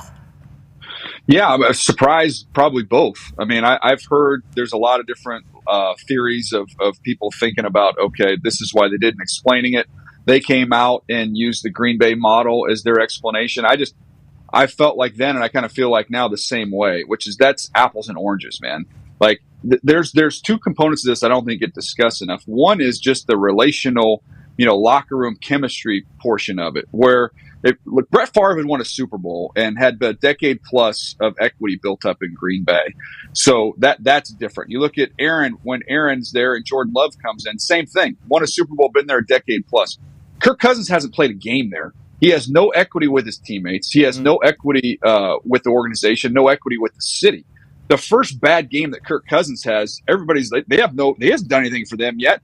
Now you're creating this whole dynamic of, okay, where's the next guy? We've got a number 8 pick here waiting to come in. So that dynamics is interesting to me, and I don't know, that could be combustible more so than what was happening there with Green Bay. And then I looked at it with Penix, because I answered the question, well, Penix is my 34th player. Why were you lobbying for the Raiders to take him at 13? And I said, well, because he's better than any of the quarterbacks the Raiders have on their roster. I mean, if Kirk Cousins stays healthy last year, Kevin O'Connell fully believes he would have been the MVP of the league. Like, he was putting up monster numbers and was on his way to a huge year. So I don't feel like Penix is an upgrade in talent over where Kirk Cousins is right now. And then there's the financial component, Pat. When you've paid the quarterback the massive amount of money, and they've done it now with Kirk, you have to be able to maximize the rest of your dollars, the rest of your resources. It's why, if you take a defensive end there, not only are you saving money, you're getting a good player, but now instead of having to pay a defensive end top of the market $25 million in free agency, I've just got a huge surplus value there. I can use that money to divvy up around the rest of my roster. So those are some of the issues I had with the pick. Full dissection there. Let's look at every angle here. From the teammate chemistry-wise and fan base liking, stupid. Let's go to fiscal, stupid. Strategy, stupid. Yeah, so I feel the same way now that I felt then. I'll be excited to see how it works out. A lot of backup quarterbacks played last year. I guess that is kind of what I've wrapped my head around. Like, we could have a moment in Week 10. We hope it's not the case. Yeah. Obviously, Kirk Cousins, friend of the program and everything like that. This sucks for Penix, though, too. Like, this is just 100%. Just like what we said about Jordan Love. Like, this sucks for Jordan Love whenever he got drafted there. The pick, everything surrounding it, like, not Jordan Love's fault. Just like this is not Penix's fault. But there's a chance we're staring down Week 10. Penix is in because Kirk gets hurt. But what if he does well? You got 100 and some. Yeah. I mean, there's a whole nother dynamic of, like, if this works out, what happens? Well, one of the arguments is, hey, we don't want to have that down year, so we're gonna, we want to have that smooth transition. So our team's so good, we're never going to be picking up here again. So we have to take the quarterback. And my whole thing, that doesn't make any sense, because if you take Kirk Cousins and then Kirk Cousins eventually his play dips and falls off, you will be picking up there again to have that opportunity at that point in time to get your next quarterback. So those two things don't agree with one another. Well, it don't make sense. Yeah, come on, DJ. Go ahead, AJ. Yeah. DJ, do you think this could be a trend moving forward in future drafts? We know how the Jordan Love, Aaron Rodgers situation worked out. I think it's not exactly apples to apples when you look at Kirk and Penix. But, I like how I use that one. I've heard guys like you use that before, DJ, so I'm trying to sound smart. Hey, that was good journalism. Is this going to happen where teams will be drafting first-round quarterbacks, you think, even though they have a solidified guy already in place? Yeah, I think it's different, though. AJ, to me, that's the big difference, is when a guy has been there, like, you can go to your established starter who's already got the locker room in his corner, who's already got the pelts on the wall. He can be a little bit more secure and comfortable in that situation. I think that's a fair conversation to have. If you've got a quarterback who's in his mid-30s, hey, first of all, you got to give him a heads up, and that's not when you're on the clock. Hey, we just turned in the card for a quarterback. So that creates a whole nother problem there. But I think when you've had your guy and he's established and he starts getting into that portion, I think, look, he's going to be probably pissed about it. But you have that adult conversation with him, like, hey, we got to look after the long term, and if the right guy is there, we could consider doing something like that. I think that's a totally different situation. They just scratched the check to this guy. I don't know if Kirk Cousins has the address to the facility yet, and then he's already got to deal with all this. He's super excited. Exact quote. Super excited to work with Michael Penix. It's like Kirk Cousins will handle this as great as possible. Oh, he'll be first class, but promise we've seen Kirk, though, on that quarterback show. He's pretty. Oh, yeah. On like game days and stuff, he's pretty. Remember him and KOC? We didn't know after a couple of scenes on quarterback if they liked each other. You remember that? Like, hey, do these two like each other? Yeah, he's fiery. So you got a backup quarterback, a rookie, top 10 pick. Yep. Kirk Cousins is like, he makes a mistake. Penix says, I think you should do this. Shut up. Like what if there's a chance of that? And then if those bicker, just one piece of content of that happening. Now you got a whole nother nuke taking place in the PR department. It's wild, just the decision that was made. That's what he said. Like right after he signed, he was like, "Hey, the reason I went with Atlanta was because their unwavering commitment to me. Where like no one else had given me any inkling of that." And then immediately it just, sorry, we're gonna draft anyway. But DJ, just curious. I know when we talked to you last week, you basically just said how. Hey, not a lot of people have first-round grades on defensive guys in this draft, but I still think we thought guys like Dallas Turner and, I threw a bit of a temper tantrum when the Packers... He broke his hand! When the Packers didn't take Cooper DeJean. But why do you think those guys dropped so much? Like, was there a massive delineation between, like, what the media thought of these defensive guys and what actual personnel and execs thought? Because I know we weren't looking at a bunch of guys, but I think it was still pretty shocking that some of those guys who we thought were for sure bona fide first round picks slipped quite a bit. Yeah, I think there was a couple guys there. I just think it was a lopsided draft, and we did a thing on our podcast with Bucky where we did an offensive only mock draft, and we went through like 32 picks of just offensive players. I'm like, okay, these are like still justifiable names here. Like this is, these guys are legitimate contenders as first round picks. We did the defensive one. We're like at pick 10 or 11. And I'm like, oh my gosh, like this thing is just, it falls off a cliff. So it was the most lopsided draft in history. And that bore out in the way that it broke down. Why is that? Why is that, you think? Let's go a little deeper. Yeah. Let's go a little deep. What do you think happened in 5 years ago that maybe changed all these great athletes and great players to be on the offensive side and not the defensive side? Do you have any theory on that one yet, DJ? Well, I think there's a couple different things. Number one is just chance. Like last year, we had the best tight end class in history. This year, the tight end class took a big dip. There's also, I think, the NIL component of this too. Like there's the receiver at Ohio State would have been in the mix. He goes back to school. There's some of those guys that elected to go back. So that's part of it. But I think more than anything else, it's just every draft has its own strength. And this year it was we just had quarterbacks, we had tackles, and we had wideouts. By far the three deepest positions. But we could go into next year. We'll have receivers every year, Pat. That's not changing. But I would imagine that we won't see a tackle group like this in terms of the sheer volume in a while. And we've never ever seen six quarterbacks like this before. Quick. So I don't think that'll happen. 6 and 12, quick. Yeah. It all happened very fast. Remember, Penix, a week and a half before the draft, was minus 130 to go in the first round. Yeah. Not in like top 10 to go in the whole entire first round. He goes real early. I was getting peppered for having him going to the Raiders because I've had him going at 13 for quite some time, and people told me I was off my rocker. Who? Not people that watched him play, right? That is an actual. No. Yeah. No. At _345. Boner Garage. Yeah. We know who you're talking about. All right. Let's talk a little bit about the draft from a 30,000-foot view. Go ahead, D-Budge. Yeah, DJ, I know you're pretty dialed in as far as the rounds beyond the first round, like most people are. So, I know right now it's early. We actually got to see these guys play in the Grown Men's League. But who do you think right now had the best overall draft in all 3 days? Yeah, what's cool, man, is that because of what they can do now, we got some smart people in research. So I used to, people do like grades and all that stuff. I think that's kind of silly when you can actually put numbers to it. So I just take my top 150 and then they end up extrapolating like the number one player would be worth 150 points. The 150 player would be worth 1 point. Oh. So they can go through and pull up like who I thought had the most value just based off how I looked at the players. It was like the Cardinals, the Commanders, the Steelers, the Bills, the Eagles.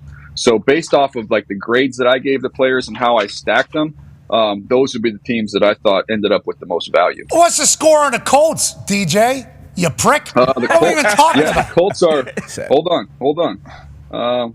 Let me go down over here. I'd be top 8. That's not me scrolling too. They only did. They gave me the top 12 here, Pat. Top 12. No. DJ, Here, hold on. you're losing all credibility.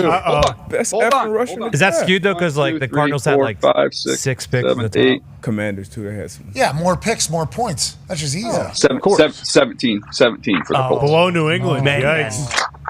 Oh, shut up. What do you know, DJ? I know. That's a fair question. I'm just here presenting the numbers, Pat. That's it. How many did the Bears get for drafting Torrey Taylor, huh? That should be a big points. That was a great pick. Oh, no. Bring him up there. Yeah. I like who took the safety from Air Force? That was the Raiders. The Raiders took Troy Taylor. That's what I've been saying this whole time. Yeah. That's why I've been saying that big guy. this entire time. Tone's got a question for you, DJ. Speaking about winning the draft. Yeah, DJ, there's a lot of people that are, according to you as well, that the Steelers had a really, really great draft. And I was happy with it because it felt like they went in with a clear vision, like, hey, we are going to get football guys, 3 offensive linemen, 2 starters. But McCormick will run through this wall and not even feel this wall. And then Peyton Wilson's the next Luke Kuechly. I mean, what are we talking about here? Yeah, I said it on the draft where because he was by far my highest rated player that was still sitting out there, and I knew because of the injuries and not having an ACL that teams were ding him on that, and I'm like, well, dude, he's played lights out, in college, like literally, there's the best linebacker in the country. He would have been the best linebacker in the draft. So when at one point in time when he hadn't picked, I'm like, guys, what are we doing? Like, I would rather have, if you tell me this is a 1 contract player, even if you told me you're going to get 3 years out of him before he broke down, I'd rather have 3 years of him than 8 years of the guys that are on the board at this point in time. Like this is kind of, at some point in time, it's ridiculous. But I loved what the Steelers did. Look at the last 2 years. Isaac Samalo in free agency, Broderick Jones in the first round last year. Then you come back and get Fatanu, who's super explosive. I think he's going to be an excellent left tackle for them. You get 2 more linemen. You mentioned McCormick. Frazier, who's we all love as a center, he's a total stud. Like, let's go, and they've got 2 backs. They've got two enormous tight ends. They're going to beat people up this year, man. I'm excited to see the Steelers. People around West Virginia love Zach Frazier. Yeah, they talk about him as if he's he had a broken leg, walked off the field. Yeah, that's the way. That clip is insane. That is what they're talking. They're like, that's not just like one game. This guy every day is this is what you want to build around. It's like Pittsburgh people pumped about offensive line. If you could give us another big guy, we would have, maybe a fullback. If a fullback got drafted in there, Pittsburgh would have won bananas. Now let's talk about New England thinking that they're all the way back. Go ahead, Connor. Yeah, I definitely think New England's all the way back, DJ. Obviously, for the first time possibly in my life, they just decided, hey, we need these spots, and we're only going to take those spots whether they're the right guys or not. What did you think about the decision to take Jalen Polk a little higher than most people would have assumed with a couple of the other guys on there, especially after trading back when they could have taken Ladd McConkey, and then Javon Baker, obviously later in the draft, making people stand up that have been in wheelchairs their entire life. How do we feel about those guys? No offense. No offense. Yeah, by the way, always better to underpromise and overdeliver. That's Baker's going to learn on that one. No. Promo. Cut all your promos. He is ICBFW. Yep. And then his I can't be with. Okay. Is what he has. His goal is to always kill the guy on the other side of the team, whatever the hell. And then he said he makes plays to make people in wheelchairs stand up. I mean, cut all of the promos. Bars. His Twitter Can you do me a huge favor? Can you call Reese Davis and give him those initials to see how he interprets it? Amen. What a moment. I met Terrion Arnold. Yeah. Mm-hmm. He's a stud. Jalen Milroe, Latham. Yep. I met those, and they all talked about the Lank situation. Mm-hmm. Their Lank situation was awesome and hilarious. I'm like, I was so nervous. I was watching Reese jump off a cliff, career-wise, right next to me. At the Rose Bowl, this guy's dead. Yeah. That was an amazing piece of television. And by the way, when the Cooper DeJean got passed up, I got both my sons independently of one another sent me that clip as soon as you guys posted that one. That's pretty hot. That was pretty funny. Jalen Polk's going to be a guy though, huh? No. Yeah, he's good. First of all, like I love Drake May. I told you guys that before. I know, and I saw that again. I don't get to see your guys' stuff because I'm on the draft, but it all gets sent to me. So obviously, you guys know you do a great job.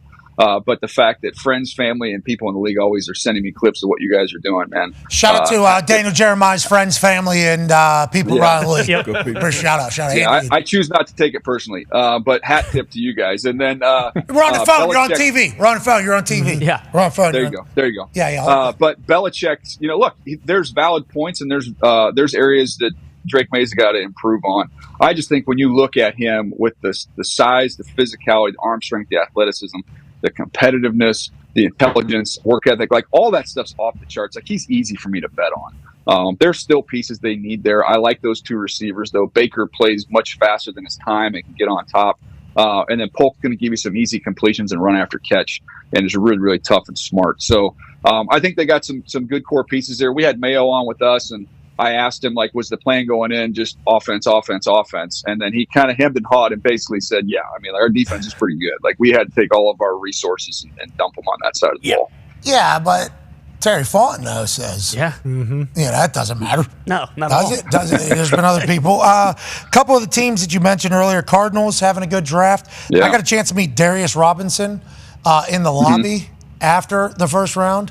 We had quite a time in the lobby after the first round. Hell yeah. Quite a night in there. Did you see his jacket, by the way? I thought he had the coolest jacket. Darius Robinson? Did you see his glasses? Yeah.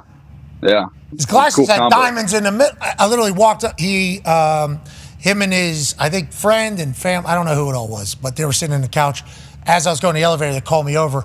I go over, dap him up. I have no idea who it is, but he looked cool. Right. Yeah, he looked sweet. Yeah. Complimented his glasses. And I said, where do we go? Who? And introed, and he was awesome. Like, so cool. Out of Missouri, too. I mean, not getting a lot of flash or buzz coming out. This guy's a weapon, dude. The jacket looked like the upholstery on a party bus. It was Love a that. unique look. Love that. The whole crew he was with were good people, though. Like, it felt like everybody we met had good people. It was awesome, man. It was an honor, and thank you for another year of great draft coverage from the combine all the way through, DJ. Hell yeah, DJ. Appreciate you guys. Ladies and gentlemen, take a nap. Ladies and gentlemen, Daniel Jeremiah. Thank you. All right, at the draft, two legends caught up with each other to chit-chat. Both Roger Goodell and Bill Belichick were there. They figured, why not talk to each other? Now, with that being said, whenever the opportunity was pitched and presented by Bill to go talk to Raj, baby, I said, I thought you two hated each other. They do not. They get along very well, and they sat down to answer 5 questions that were on index cards moments before the draft started on Thursday night, and here it is. Ready? Okay, great. All right, I'm Bill Belichick. Roger Goodell. It's a pleasure to be here with you on draft day and my first media interview. On this side. Yeah, it's an honor to interview you, Commissioner. Thank you, Coach. It's an honor to be with you always. Thank you. I hear Pat drew up some fan questions and a little bit of Pat questions for us. So See what Pat's got up his sleeve. Let's see what we got. We'll go one at a time and pop it off. What are your thoughts on the growth of the NFL draft? So I guess I'm supposed to go first. I'll tell you, I'm amazed at the interest in our game, and I think the draft is a great example of that. As you know, we made changes to shorten rounds. We took it in prime time. We did some things to make it more friendly. But the way the fans wrap their arms around us, and it's that day of hope where everybody sort of renews their hope, the fans, the teams, and we start over. It's really officially the start of a new season for us. So. It really does kick the season off. It's gonna be fun for me. You know, I've been in those rooms for many years, worrying about the picks and what's gonna happen in trades and all that. I'm just gonna sit back and have some fun up here today. It's an amazing No one can event. second guess what you're doing today, huh? All right, that's that one. You do that one. Thoughts on the hip drop tackle being banned, keeping football? Yeah, I think over the years the NFL's done a great job of making the game safer for players. The targeting, the horse collar tackle, the hip drop. There really aren't very many of them. I think there was maybe only a dozen or so last year. But it's a good thing to get rid of. It's just, there's really no place for it. And it's just good to continue to keep the game safe for the players. Yeah, I agree with you, Coach. You know, when you see a play, as you know, we use data a lot to try to identify the rules that we want to change and whether what we do is effective. When you see a play that is greater than 20 times the injury rate, and as you know, most of those injuries are pretty severe. They are. Career-ending or season-ending. You've got to make a change. And as you know, coaches, players adjust. And I think we've been able to make our game safer and more exciting at the same time. It's definitely helped the game be safer. Yeah. All right. How do you predict the new kickoff rules will work out? The one thing I'll predict is that we'll bring the kickoff back into the game. That's a good thing. I think that's a good thing. I think it's an exciting play. We are confident that we can reduce the injury rate with the new format because we will have less speed and force. The players will all be 10 yards apart in the beginning. And I think that's going to make a big difference and I hope make an exciting play. But as you know, we may need to tinker with it over the next couple of years. Yeah, well, it's just a little bit different because there's no lead-in period. It's just, jumping right in and start playing. But I think this is an offensive rule. As a defensive coach, I don't think the defensive coaches are going to like this rule. It's going to create good field position. I think it's going to bring much more value into the returners, those extra 1,500 plays.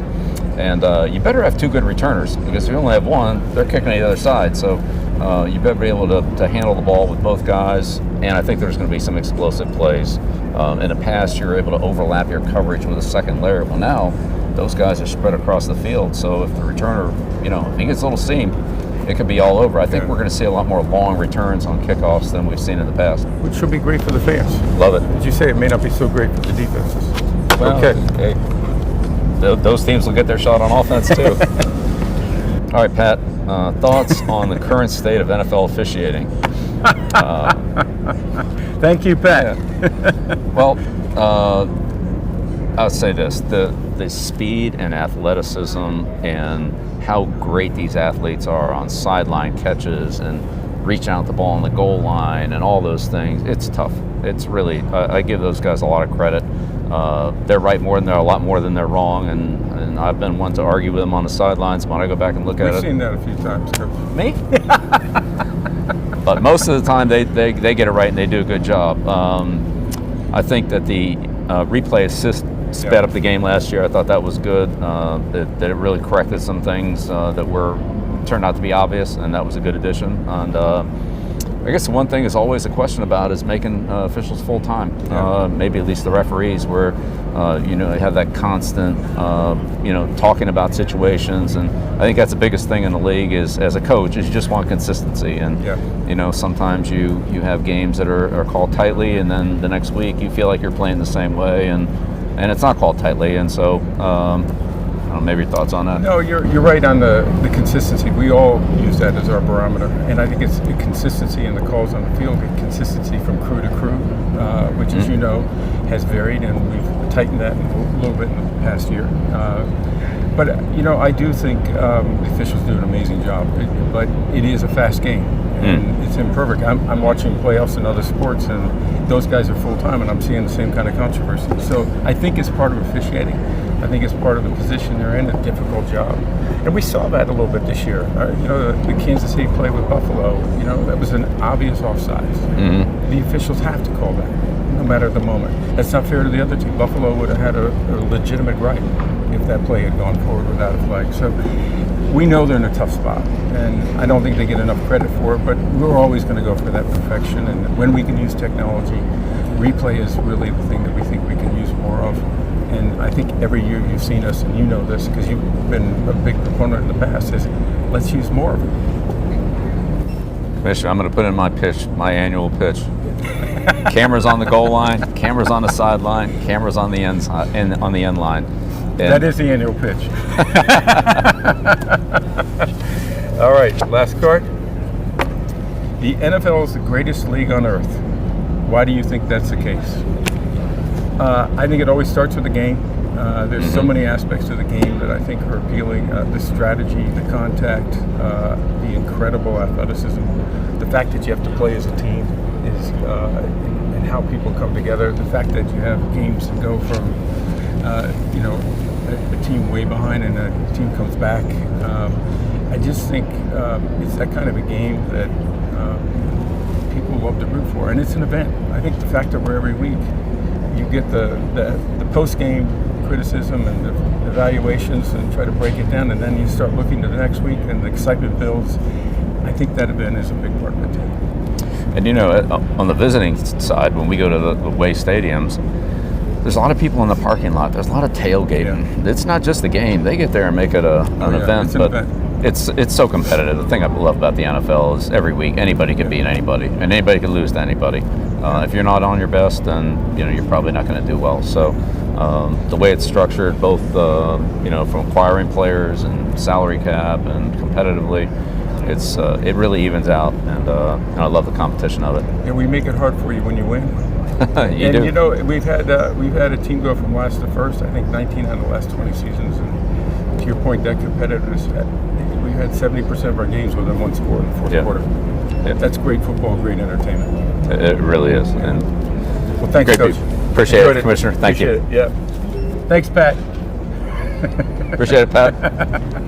Just two guys joshing it up out there in the green room, chit-chatting about all the hot topics. Gave a couple fluff questions in the cards, but had to get some, actual conversation going there. Shout out to Connor, Tone, and Evan Fox getting that thing done. Good job, boys. They were tailing Bill Belichick over to the stage alongside McCarthy and a couple security guards, watching Bill Belichick experience it all for the first time. We got a bunch of behind-the-scenes footage, too, that we're sending to him, for him to enjoy. And maybe if he, okays it, some stuff to put out. What a moment there with them just bullshitting over some cards. Yeah, when we walked up onto the stage for the first time, and he looked out over the crowd, he had this big smile over his face. I couldn't even imagine what was going through his mind, but it was one of the cooler things that I've probably ever seen as far as football is concerned. And watching those two, the respect they have for Roger Goodell knows that Bill's a massive piece of football growing to where it is. AJ, he knows that. There's huge mutual respect you can feel between those guys. And I like Raj saying he's amazed at the interest that the game has. That's one of the first things he said. And I guess it is, it probably does kind of amaze him every time it seems like whatever they try works out, doesn't it? It really does. 70% of games are one-score games. That's wild.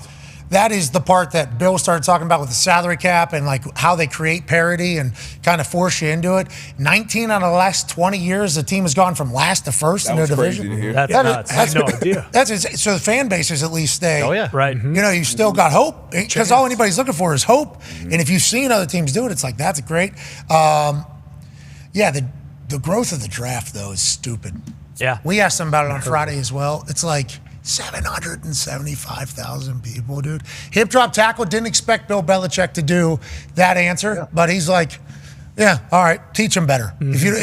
That's basically what he's saying. Yeah. If we want this out, we got to coach it out. That's how we move on. And he knows big player injuries, big market name injuries, not good for the league, not good for football, Yeah, I like that he talks about the kickoff rule. Now, I feel like this is more of an offensive rule because defensive coaches are not going to love this. And Raj knows that. Bill knows that. They know how it works. But an extra 1,500 plays is good for everybody, I think. Absolutely. And then they didn't really talk about keeping football, but I did hear Raj say the coaches and players always figure it out. Yep. They always figure it out, which I appreciate because that's how Raj feels probably. Yeah. Hey, listen. We got talented enough coaches, talented enough players. They'll figure it out. But we can't be saying that about anything. We can't just be willy-nilly tossing anything in there because the pros are going to figure it out, Conman. No, Bill saying that, it does make me feel as though a lot of the coaches, like you're saying, are probably feeling the same way. Yes, it sucks, but we can probably get this out of the way. It was cool just watching them two, interact off-screen, too. They're just a couple football guys at the end of the day. Obviously, one of them's the commissioner of the NFL, the other's the greatest coach and GM of all time, but, them just conversing and, we didn't – you said thanks to us. We didn't do shit. We basically were just hey, that's where you're sitting. Do you want to sit anywhere else? Is that okay? They're yeah, we do not care. We're here to talk football, and that's it. It was incredible to witness. It was the interesting thing from my perspective, right? So Bill offers this up. He goes, me and Roger are going to be in the same place. I could talk to him if you'd want me to talk to him. I'm yeah, definitely would like that to happen. I said, I thought you two hate each other. That's what it was. I thought you two hate each other because, Deflategate, Spike, everything that kind of happened. He goes, no, I have great respect for Roger or whatever. So I'm okay, I wonder how deep, that would have to be a very deep, because of everything they went through. Oh, yeah. For 20 years, they have a lot of respect for each other. Then all of a sudden, it's well, who's interviewing who then? I start thinking in my head, as somebody, I'm Raj doesn't want to interview anybody. Commissioner can't be interviewing people because then it looks like yeah, right. But then for Bill Belichick, is Bill Belichick interviewing anybody about any football related ever? So it was the card thing was a cool play, and as soon as I laid it out to Bill said, I've seen this on the internet before. I'm all right, we are off and running, and they kept that thing good. I think it was nice and tight. Yep. For natural. They were both natural too, asking each other questions. Then once they're done with it, Raj threw ripping it up. Bill just ripped it up. That was those aren't TV hosts right there. No. One of them has an Emmy. True. You know, because the top 100 will be. Bill said it's his first interview. Bill said it is really my first interview ever, and he's talking to the commissioner in a very unique, could be awkward situation for him not being actually in the war room for the first drive And in a long time. 48 years. How about him saying, it's an honor to talk to you, Mr. Commissioner? It's like, does he call him Commissioner every time? Like, question. In Navy, he grew up in the Navy, and you Title. call everybody by their title. Yeah. Like that would be hilarious if that's how Bill has spoken to Roger this entire time. Oh, Commissioner, that's bullshit. Come on. Can't be doing that. He respects ranking. You could tell Bill, with everybody we saw him kind of interact with, especially obviously with A-Rod, with Barry, you could just tell the type of respect that he has for other, greats. Oh, yeah, you're talking about different levels. Oh, yeah. Yeah, like the... And it doesn't matter. It can be a player, someone who's covered the game, just anyone. If he has that respect for you, the work you put in, the title you've earned, he's going to respect you with that. I like to see that. A lot of people talking about his personality, That was the big... I didn't really get a chance to see a lot of the social stuff because literally from Thursday night all the way through the big dub in the spring game on Saturday. Yeah, good win. Hey, way to go, Gold Team. Good win. Congrats. Everybody knew what was happening in the first half of that game with those refs and Pat White who built the place and everything that was taking place. I think it was 6 to maybe 14 calls against my team, 0 calls for my team in the first half. How the hell does that happen? And I don't know the plays or most of the kids' names. And I was only there for about an hour before the whole thing started. So all I can really do as a coach for my team is bitch at these refs. Sure. And I certainly did. From literally play one all the way through that entire thing. I was letting them have it. A couple American Conference refs. One Big 12 official was the white cap. Okay. They called a good game. They called a good game. First In the second half they did? Well, yeah, certainly. Second half was a lot better than the first half. We got a couple calls in the second half. Needed them. But I learned about a couple of the dudes, a little bit more in depth. It was great to learn about them, their story. Yeah, these dudes were awesome. They got you good. Actually celebrated me very clean, and I needed that. With how hungover I was. Felt great, yeah. I needed that. Cold tub. As the head coach, exactly. As the head coach of the Gold Team, I wanted to make sure that when the students came to, I think there was over 10,000 people there or something like that. I think it's the biggest it's had in a while. I wanted to make sure that students that came to the game were fans of our team. So I was out politicking the night before. Sure. I was out politicking the night before. I went to Bartini. Nice. Well, actually, had dinner at the waterfront with these two legends. Defensive MVP in the Fiesta Bowl, Reed Williams there on the left. He had just finished maybe one full bottle of bourbon right before this photo was taken. In the middle there is one of the most electrifying football players to ever play football, Pat White. It was great to have the whole crew. Reed was my roommate. Pat White was a year older than me, but he redshirted, so we all finished kind of the same year. It was our first time back together in Morgantown ever. And it was my first time seeing guys 17 years, 15 years. And we went to all of the bars that we used to go to, all of them in one night. It was the perfect move. We were in there for 10, 15 minutes at each place. So maybe word would spread where we were. Bang, we're already at the next one. Start at Bartini, go to Cosmo, head to Kegler's. Then where? Oh, Mott's has a new location. Got to go check that out. Then we're going to Joe Mama's, formerly Lazy Lizard. Then we're stopping over at Gibby's. Still Gibby's, looks the same as Gibby's, serving the same drinks as Gibby's from the same people that have been at Gibby's. Hell yeah. Then we head over to formerly Chicken Bones, place called Happy's. Great place, great time. Then we head right into Fat Daddy's, which used to be called Envy or Elements, which was I think 4 of my teammates had rap concerts there. Okay. Awesome. Okay. It's a venue that's up in a hole up there. Great times through Fat Daddy's. Then we leave there and we say, you know what, maybe one more. So we go to Sheets. Nice. And we get a big water. Yeah, good move. The gas station sheets? Yeah, it was bumping. It's not. Stopped there a just lot gas in station. college. It felt right to kind of do that. And we had maybe the greatest night I've ever had out and about, out and about. And then the spring game happens. It was amazing. Shout out to West Virginia. Teams filled with dogs. I like the dudes. I like the cut of the jib. Quarterbacks hosting the camaraderie building cookout after spring football's over. That's huge. Always a huge benefit. Yeah, that's awesome. Good for them, man. That's how it should be. Yeah, it's not normally the quarterback, though. Normally it's somebody from a different position that is hosting, the gathering, the team chemistry building, camaraderie cookout that's happening. That isn't a party. There aren't any shenanigans. It's just a camaraderie builder. It's like quarterbacks hosting that. That's a big deal to me. GG's going to run wild, brother. Bang. That's all you need to remember. He was a dog, too. Absolutely. Anyways, away from that, let's talk about the NHL weekend. because hockey is awesome, and we need to talk about it more. This man's been talking about it a lot. Every single show, he's been representing for the league. Ladies and gentlemen, friend of the program, PK Subban. Yeah, PK! Yep. Wow. Yep. You look What's up, fellas? All right. Let's go. Hey, you look good, dude. What's going on, gang? You feel good about today's, huh? Yeah, good day, good fit. Got an early bath. Yeah, I got to do ESPN bet before the point show tonight, so I got to bomb right into Bristol, ready to go. You look fantastic. We appreciate the hustle that you've been putting in throughout all of the playoffs. I think I saw you on Party Interruption, First Take, Get Up, our show. You're pushing the hell out of the league, which is beautiful. Let's talk about the playoffs that are happening. Ratings higher than ever. Hell yeah. Are the Rangers that good, or do the Capitals maybe sit in a position where they weren't supposed to be in the playoffs anyways? It should have been the Pittsburgh Penguins. How do we feel about the only sweep that has taken place in the NHL playoffs thus far? Well, I'll go a step further and say not only did Pittsburgh deserve to be in the playoffs, but also the Detroit Red Wings deserve to be in the playoffs as well. I'd probably say this, that Detroit didn't because they lost those 7 games down the stretch, but Washington had like a minus 47 goal differential or something outrageous. This team with that, you probably shouldn't be in the playoffs. So it's a tune-up round for the New York Rangers. I had Rangers winning in 6. I had to put some respect on Alex Ovechkin's name and give him a game or two. They didn't get that. And Alex Ovechkin didn't even record a point in that series. So for the Rangers, though, they know that it's only going to get tougher for them. I think that it's great for them to get their confidence up. Obviously, Panarin's playing his best hockey of his career from the regular season right into the playoffs. But this is where it happens. This is where it matters. The next round and the round after that, the Rangers have to show that they're for real. And it's only going to get difficult. They're going to see tougher teams. But I think that their team's going to be rested. They're going to have enough rest. There won't be any excuses there. Well, Rempe's going to handle the physicality for him going forward. Oh, yeah. They got the Empire State Building, who have more points than Ovechkin, so he's not just a big, dumb dipshit fourth liner. Okay, so that's a beautiful thing. Go ahead, AJ. Go ahead.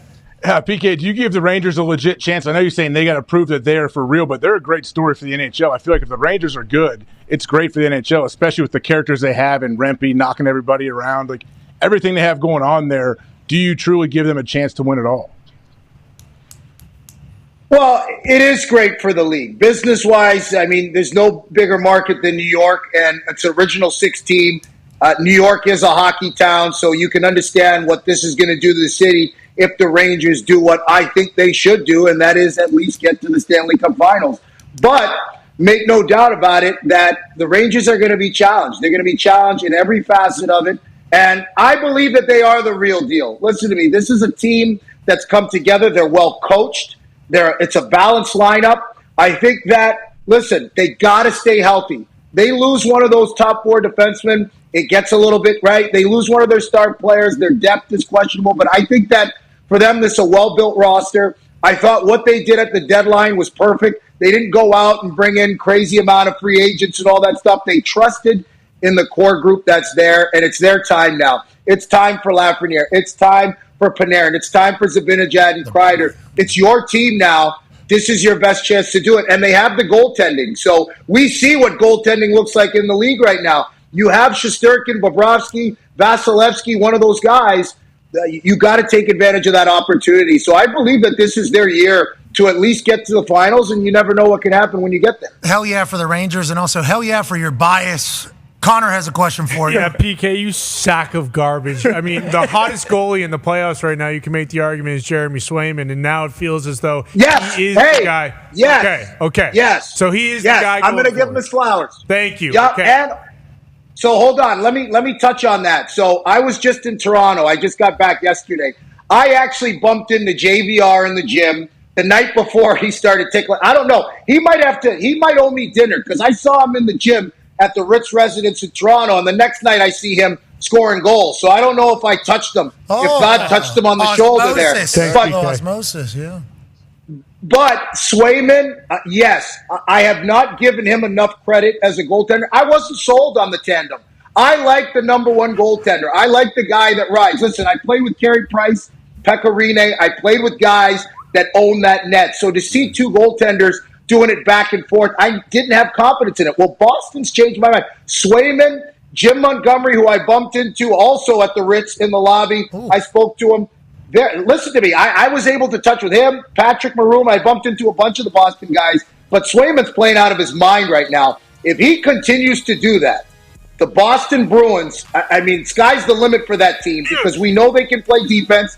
Their power play's clicking like crazy. They made Toronto's power play look like a junior B power play this series so far. So Boston's got all the intangibles. If they can get that consistent goaltending, and by the way, Swayman falters, it's Allmark going back in there. Boom. So Boston's looking great right now. Can't lie about that. They certainly are. They certainly are. As we wrap up our time on ESPN, as we continue on YouTube and ESPN Plus, we can't thank you all, and TikTok Live still. Wow. Hey, I read it. Not looking to sell. Is that right? Whoa. They're just going to say, I don't think it's their decision. They have to. Are they saying bye-bye then? Yeah, but I think that was the headline I read on the internet. Now, is that real? Who knows? Maybe that's just leverage in this entire thing.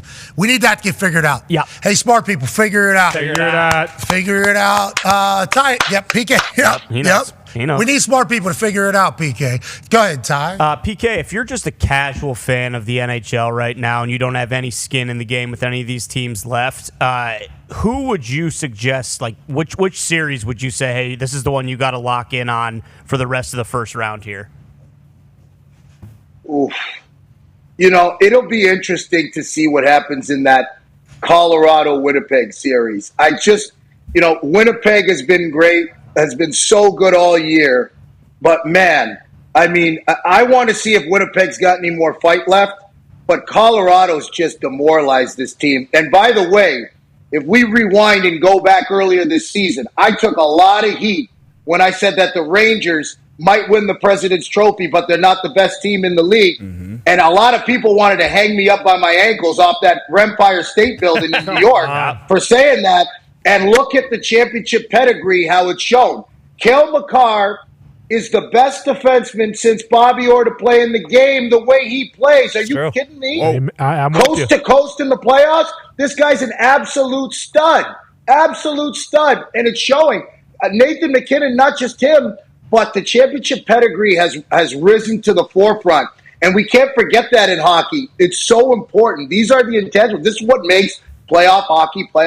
So I would say the Colorado-Winnipeg series to watch Cale Makar really elevate his game night in and night out. And he does it all over the ice. He doesn't get enough credit for how he plays defensively. But my goodness, offensively, his skating ability, his ability to see the ice and make his teammates better is second to no one right now. And he really deserves that type of credit. So that series, and to see how that Tampa-Florida series finishes up. I think there's still some hate there. And Stamkos and those guys ain't going to go lightly. Well, D-Bot's got a question for you. Yeah, I was going to ask you, did you think we were going to close it out? I know they fought and didn't want to get swept in their home barn, especially with Sergachev coming back up 80 days after those compound fractures in his leg. Yeah. But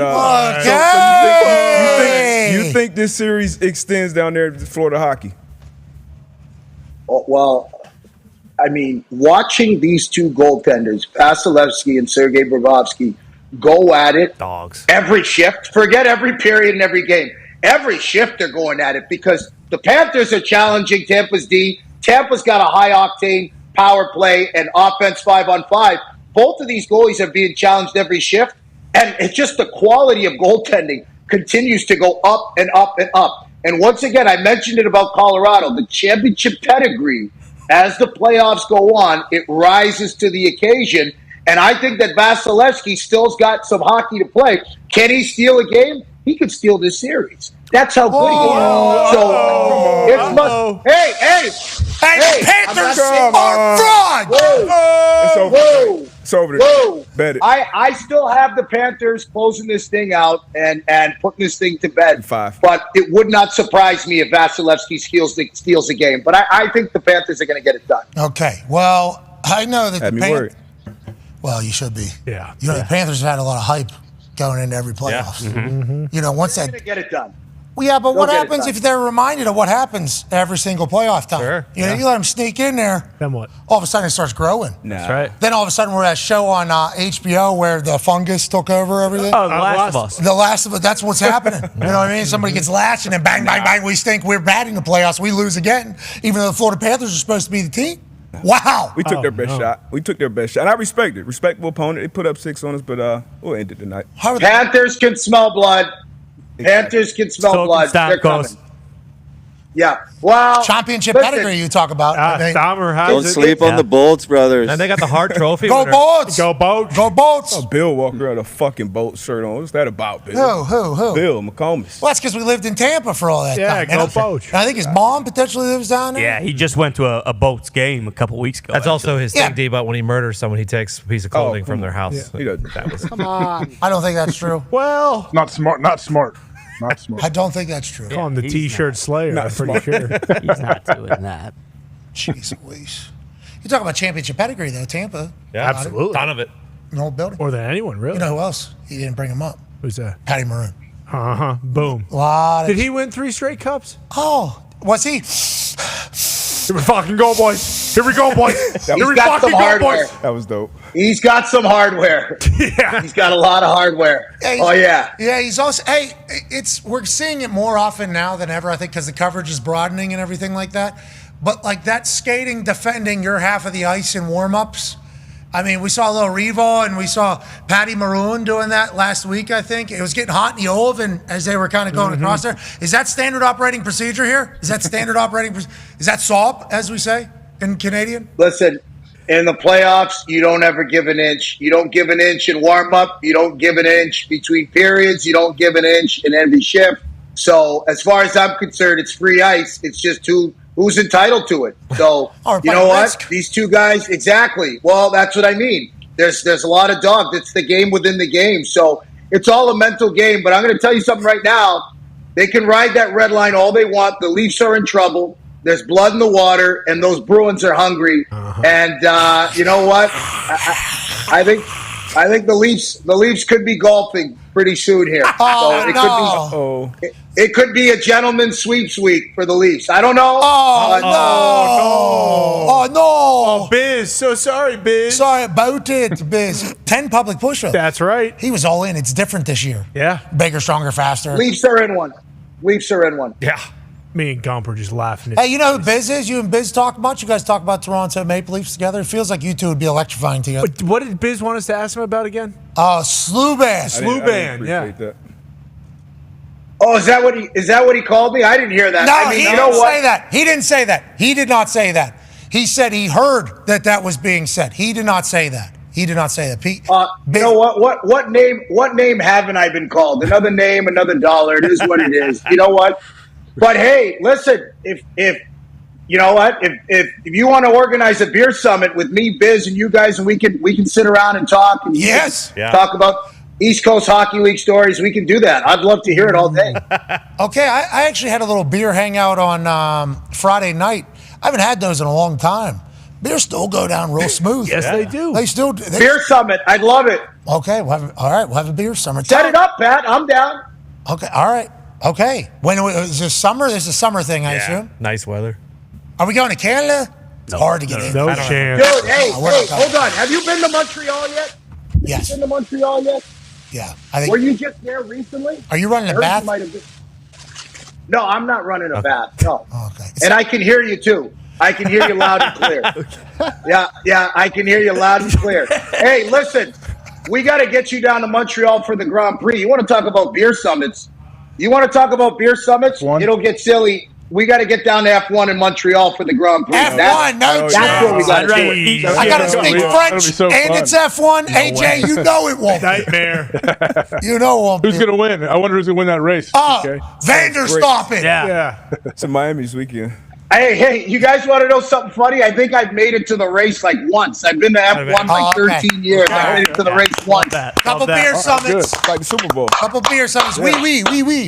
Yeah, a lot of that. May have taken myself out of the game a little early in the weekend. So it's all right. It's a long weekend. As the great coach Victor says, you either turn up or you transfer. Amen. You know, sometimes while turning up, you're going to have to transfer. You know, you can get out every once in a while. Yeah. Tapping out's not a bad thing. The outside linebackers coach for West Virginia, he might be the next Belichick. Yeah. Okay. He is my light in the dark. What happened? His name's Victor And you can't spell victory without Victor, and I'm happy he is coaching at West Virginia. Right? He's found a home at West Virginia. This guy had a 35-minute performance in between us, talking, hanging, doing. Mm-hmm. Might be my favorite guy on earth. Just hits grand slams. That's all he does. This dude pointed at a guy's head 3 feet away from us and said, if I have bourbon right now, I'll get my hair cut like that guy. Wait, this guy had a wig on, a bad wig. With his whole family. Well, this guy was holding his family. Oh, yeah. Now, his family didn't hear it, but they certainly saw him point like this right here. That guy's a dog. We need Coach Victor on every team that I'm rooting for forever. Now, speaking of teams we're rooting for, Tone Diggs has the last question about hockey here, PK. Yeah, PK, we've talked a lot about a lot of teams that are kind of in it right now. The Leafs are in it, Nashville, Winnipeg, maybe the Stars tonight, the Bolts. There's a lot of teams. I think there's 6 series where it's 3-1 potentially. Any of those teams with the 1 next to their name have a chance of coming back from being down 3-1? I think it's going to be really difficult. I think that the teams that are up in this series, and I go back to Colorado again because I didn't pick them to win that series. I had this false hope for Winnipeg. I felt that their team, this was the year. Obviously, Winnipeg ended our hopes in Nashville a few years back when we won the President's Trophy. We played them in the second round. They beat us in 7 games and then fell short to Vegas, who ended up losing to, I think it was Washington, in the finals. So I thought with the way their team is built, Tyler Toffoli, Velarde, some of the guys that they've picked up, Niederreiter, just to add depth, Monahan. I thought they added a lot of pieces and they gelled well. I'm just surprised that they're in the situation that they're in. Their power play's gone cold. So, that'll be interesting to see if a team like that can catch fire and pull back. But I think the other series, could it happen in the Florida series? Yes, but I don't think so. With the way Bobrovsky's playing, he's playing too well. Edmonton looks like they're going to put this thing to bed as well, as much as LA's got a ton of fights. So I don't see any comebacks right now, but anything's possible. Anything's possible. Hey, anything is possible. Hockey's awesome. Last question. Go ahead, AJ. PK, when it comes to goalies and how they play, like I know Bobrovsky, he was in Columbus for a while, great player, goes down there, and I believe he kind of had a rocky start at first. What is it like? Is it all confidence with these goalies? Like, what is it to where a guy can he get hot and all of a sudden anyone can just make a run in the playoffs? Well, and this is why I remember when Carey Price, I was lucky. I played in front of some really good goaltenders in my career. First of all, Carey Price, who in my opinion should be a Hall of Famer. Pekka Rinne, who's got a statue outside of Bridgestone Arena in Nashville. 2 really good goaltenders. Pekka. So I remember that. Big Pekka. Oh, yeah. Big Pekka. Yeah, I can't tell you on TV. So I played in front of those guys. It's actually and huge. I believe... Oh, he's massive. Pekka's like 6'6". Yeah, of course. Yeah. Crazy long legs. Yeah, he's got like legs. Anyway, so I believe that goaltending is hot and cold. Unless you got one of those big guys, it's hard nowadays to have a goaltender that you invest $8, $9, $10 million in because it's so hot and cold. You got a cold streak. You hit a cold streak. You got to put somebody else in there. So I believe that a goaltender, it's all about timing. You got to hit your timing. Like, look at Bobrovsky right now. If we're picking the Vezina, it's a guaranteed tap in that he's the Vezina Trophy winner right now, and that's even ahead of Swayman. Swayman wouldn't even be able, like, what the saves that Bobrovsky's been making in the playoffs, the level that he's been playing at is ridiculous. So that's a goaltender who's just caught his stride at the right time. So I think with goaltending, it is about hot and cold. Look at Connor Hellebuck, right? Like, is he going to be able to find that level of play again, right? It's not all on him, but he's not playing at the level Sergei Bobrovsky's playing at right now. Dangles all over the stage right now, PK. Dangles all over the stage. Dude, we got to get on the ice too. Listen to me. Yeah, I can't skate. You won't see me out there. I'll be sitting on a bench. I'll let you have it. I'm an undefeated coach. 1-0 this past weekend. I'm retiring, but I'll come back to coach you play hockey, PK, if we want to go to some beer league somewhere. Let's do it. Could you? I'm down. How many fights would you get in playing in those beer leagues? Well, that's the problem. That's why I don't go out, because there's guys, there's heroes. Like, I remember when I was drafted to Montreal, I went to this beer league skate right after my development camp. I had my Habs stuff on. I was all pumped up.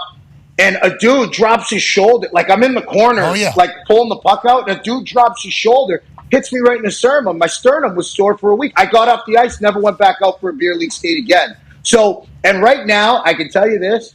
If I went on the ice in a beer league and a guy took a shot at me, I'm more inclined to break my stick over his back than just skate off the ice. So why would I put myself? Yeah. Why would I put myself in that position? You know what I mean? I'm just not going to do it. Yeah, that'd be a felony. That's what that would be, a beer league thing. And you can't have that at this stage. No. Especially because you're representing hockey so damn well. PK, exactly. You're killing it right now, dude. Honestly, I assume always, but every time I turn on TV, you're on spitting the good stuff about the great game of hockey. It's on a run right now, I think. Do you feel it? The ratings are up. Everything's going. You know, I'm just happy that I have a team that I'm comfortable with. Like, it is a team effort at ESPN. Like, Mess, I mean, to be able to sit beside a guy who's got 6 rings, who's won championships, who's been a captain of a team, and then also, you know, led the New York Rangers to a Stanley Cup in '94. Like, to have that, Steve Levy, a guy who's been in the business for 30 years, Buccigross, who I can call at any time to get advice, Ryan Callahan, a guy I played against, Kevin Weeks, and the list goes on and on. You know, Ray Ferraro, there's a lot of people that have influenced that needle moving for us in hockey. So, you know, I'm just happy to be a part of it.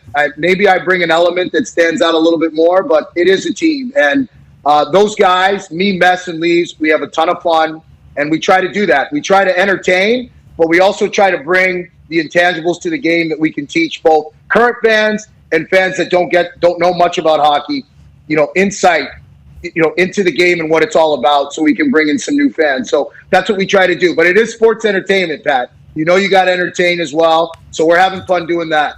Yeah, absolutely. You guys crush it. The Turner side crushes it. Hockey's in a great space right now. We're lucky as fans, genuinely. We appreciate you, brother. Good luck on the show. Thank you, man. Thanks a lot, guys. I appreciate it. Thanks, Pat. I always appreciate you giving me a platform to come on and do my thing, man. Hey, Thank you. What's you're on a bet show? Yeah, ESPN Bet 5:15. I'll be going live. So what are you I'll be say? pretty much saying what I just said right now. Pretty much what I said right now. All right, we already saw it. All right, sweet. Ladies and gentlemen, PK Smith. I already did all my research. Yep. You heard it. Yep. You heard it. Yes.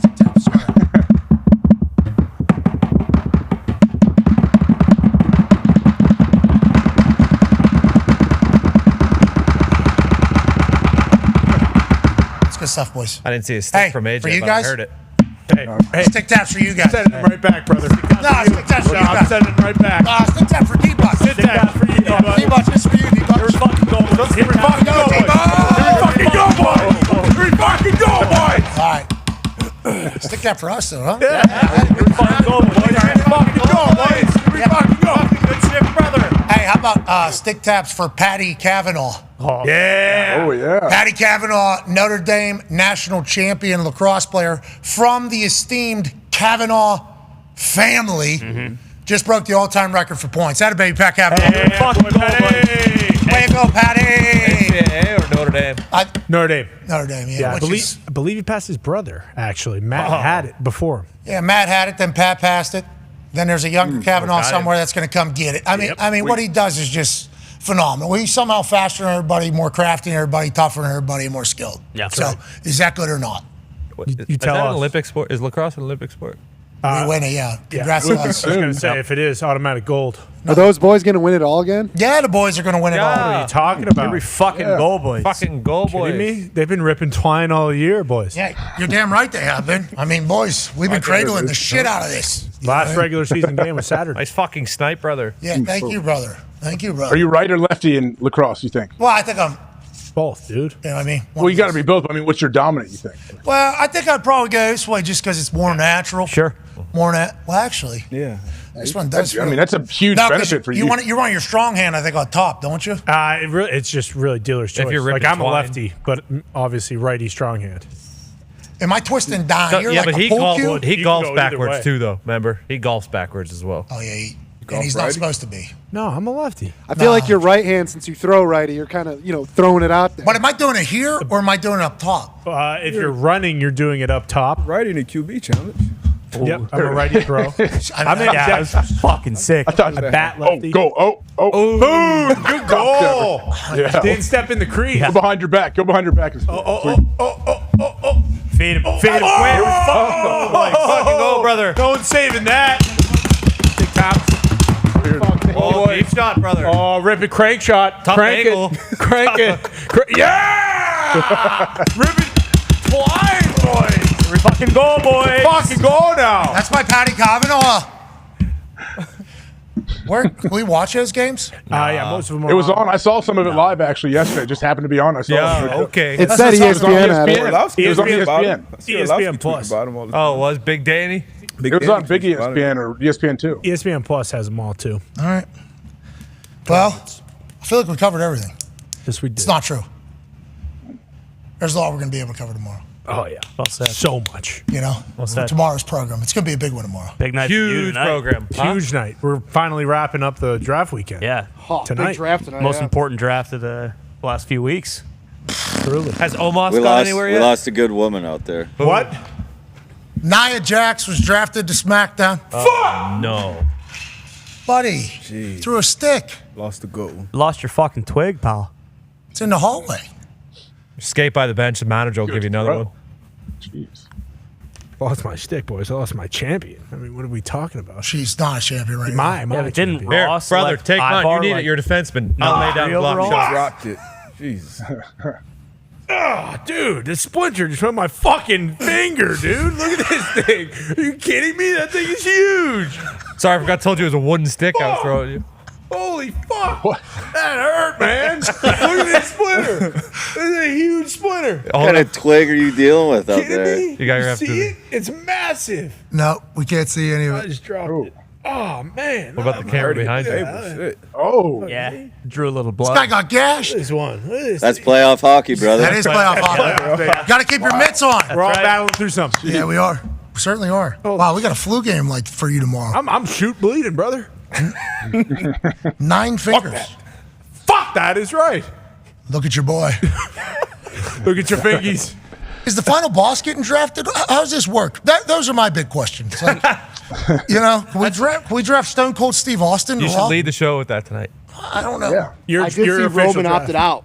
Yeah. Huh? Yeah, He Roman opted out? You do that? Oh, Roman Reigns. He retired? No, he opted out of the draft. He didn't retire. Because color me shocked when the Raw brand selected Ivar with like the third pick. What? Got a lot of potential. That's what the draft's all about. Yeah, but I'm just thinking this is not a fucking value pick here. What is a premium pick? We're still yeeting, right?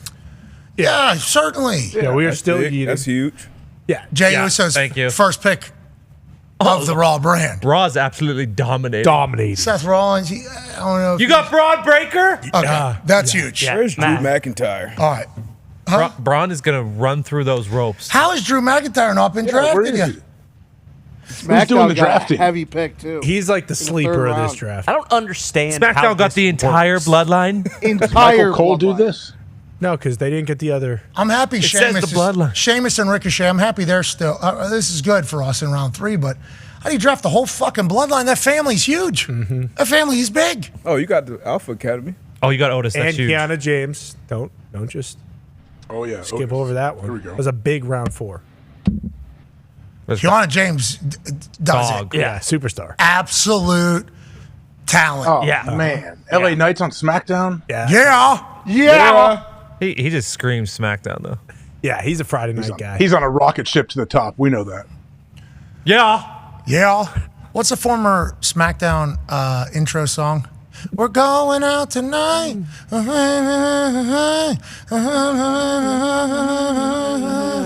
You know what I'm talking about? That song? I just remember it was Yeah, we're Nickelback. coming. Yeah, you're talking about Nickelback, I believe. To yours. That's game day. That song though, we're going out. That song. Coach Victor, outside linebacker coach for West Virginia, took over the touch tunes and played that thing first. Nice. Right away. Nice. Oh, you still have Ivar. So pumped. He is a legend. This guy is awesome. Stupid Corbin's back.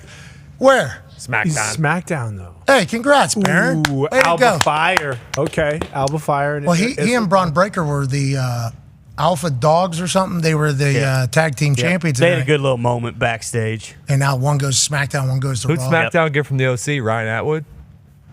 No, Luke Gallows, Carl Anderson, and Meach. What are you talking about? That's not the TV show. Fucking pretty good, Tony. From Pretty 1999. I believe that's the original click there, I believe. Who got Paul Walter Hauser? That's my question. Who's drafting Steve Austin and Dwayne Johnson? What, are you okay? Self-bomb, self-crush. That was good. Wow. Hasn't seen Funny the guy, huh? Tony's good. Haven't seen. Oh wait, hold on. What's on the bottom That there? bum JD McDonough go to SmackDown. McNooch? I haven't seen Judgment Day Oh, drafted thank at all. God Cody Rhodes is on SmackDown. No, I thought the champions were protected. Let's go to Raw. Is Cody Rhodes over? Nope. All right. Well, he's a two-show champion. No, so. he's not. That's what I just read. Not anymore. Amazing Probably our because truth. everyone was sick of it. Sick of what? 2 champions on one show? No, I wasn't. But probably everyone was like, yeah. It was interesting. I was trying to figure out how they would handle 2 champions on one show. Right. Because at some point, their Survivor Series, you kind of go against each other. But I didn't know how that was going to work. So it makes sense we got 1 champion on each show. Yeah. Because then, everybody's kind of hunting. Yeah. Because if you have 2 on one, you see. So you guys need to select Drew McIntyre tonight. See what The Rock gave him? Yeah, he's fucking. That was pretty His sweet. Claymore back. Yeah, exactly. Not 1. Not 2. 3 Claymore kicks. Why hasn't he been drafted? We made picks without making him. That's what I'm saying. You're drafting Ivar in the 3rd round when fucking McIntyre's out there. High ceiling for Ivar. Yeah, the plans for Ivar are written in the stars, brother. I wouldn't be surprised. About 2 inches. I don't know how high the ceiling. The needs to Viking? be. Yeah. Oh, he's going off top See him rope. off the top ropes, brother. Yeah, off the top rope, sure. He calls it a doom salt. And if you're under there, you're fucking dead. So Can you watch. get a new gimmick? We got JBL. Is that the draft room? We got War Adam room? Pierce. We still got This is the war room. Sheamus, right? Look at that big boy. Yes. Live look into the Is war that room. Devon Dudley? Yeah, they were making picks. Is Belichick in there? How often are they around Raw? That's Bill's I other. don't see these guys at any Raws. Do they care about what our roster looks like? Obviously, JBL's going to make the right decision, and Devon Dudley's going to do his thing. But all these, is that Tori? I think so. She was trending, so I would assume so. Okay, so that's Tori. All these other, I don't know who they are. Why are they making it? Michael Cole needs to be in there. Yeah. You know? Yeah, Right. it does. Can we get some, who's the SmackDown people? Who we got SmackDown folks? Their war room? War room. It's a good call. How come William Regal is I in was there? just going to say, where is Regal? What are we doing? It should be the commish. I can't wait tonight to say, who's making these selections for us, Cole? How the fuck are you not in there? Should be you and Cole.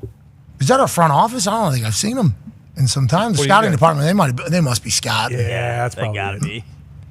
Oh, there's. The Undertaker, Bubba, Michelle McCool.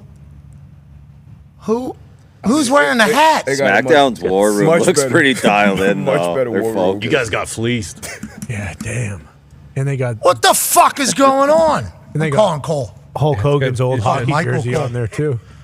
Michael Cole, what are we doing? He's going to be in a meeting. I'm going to say, good. We need to figure out our fucking war room.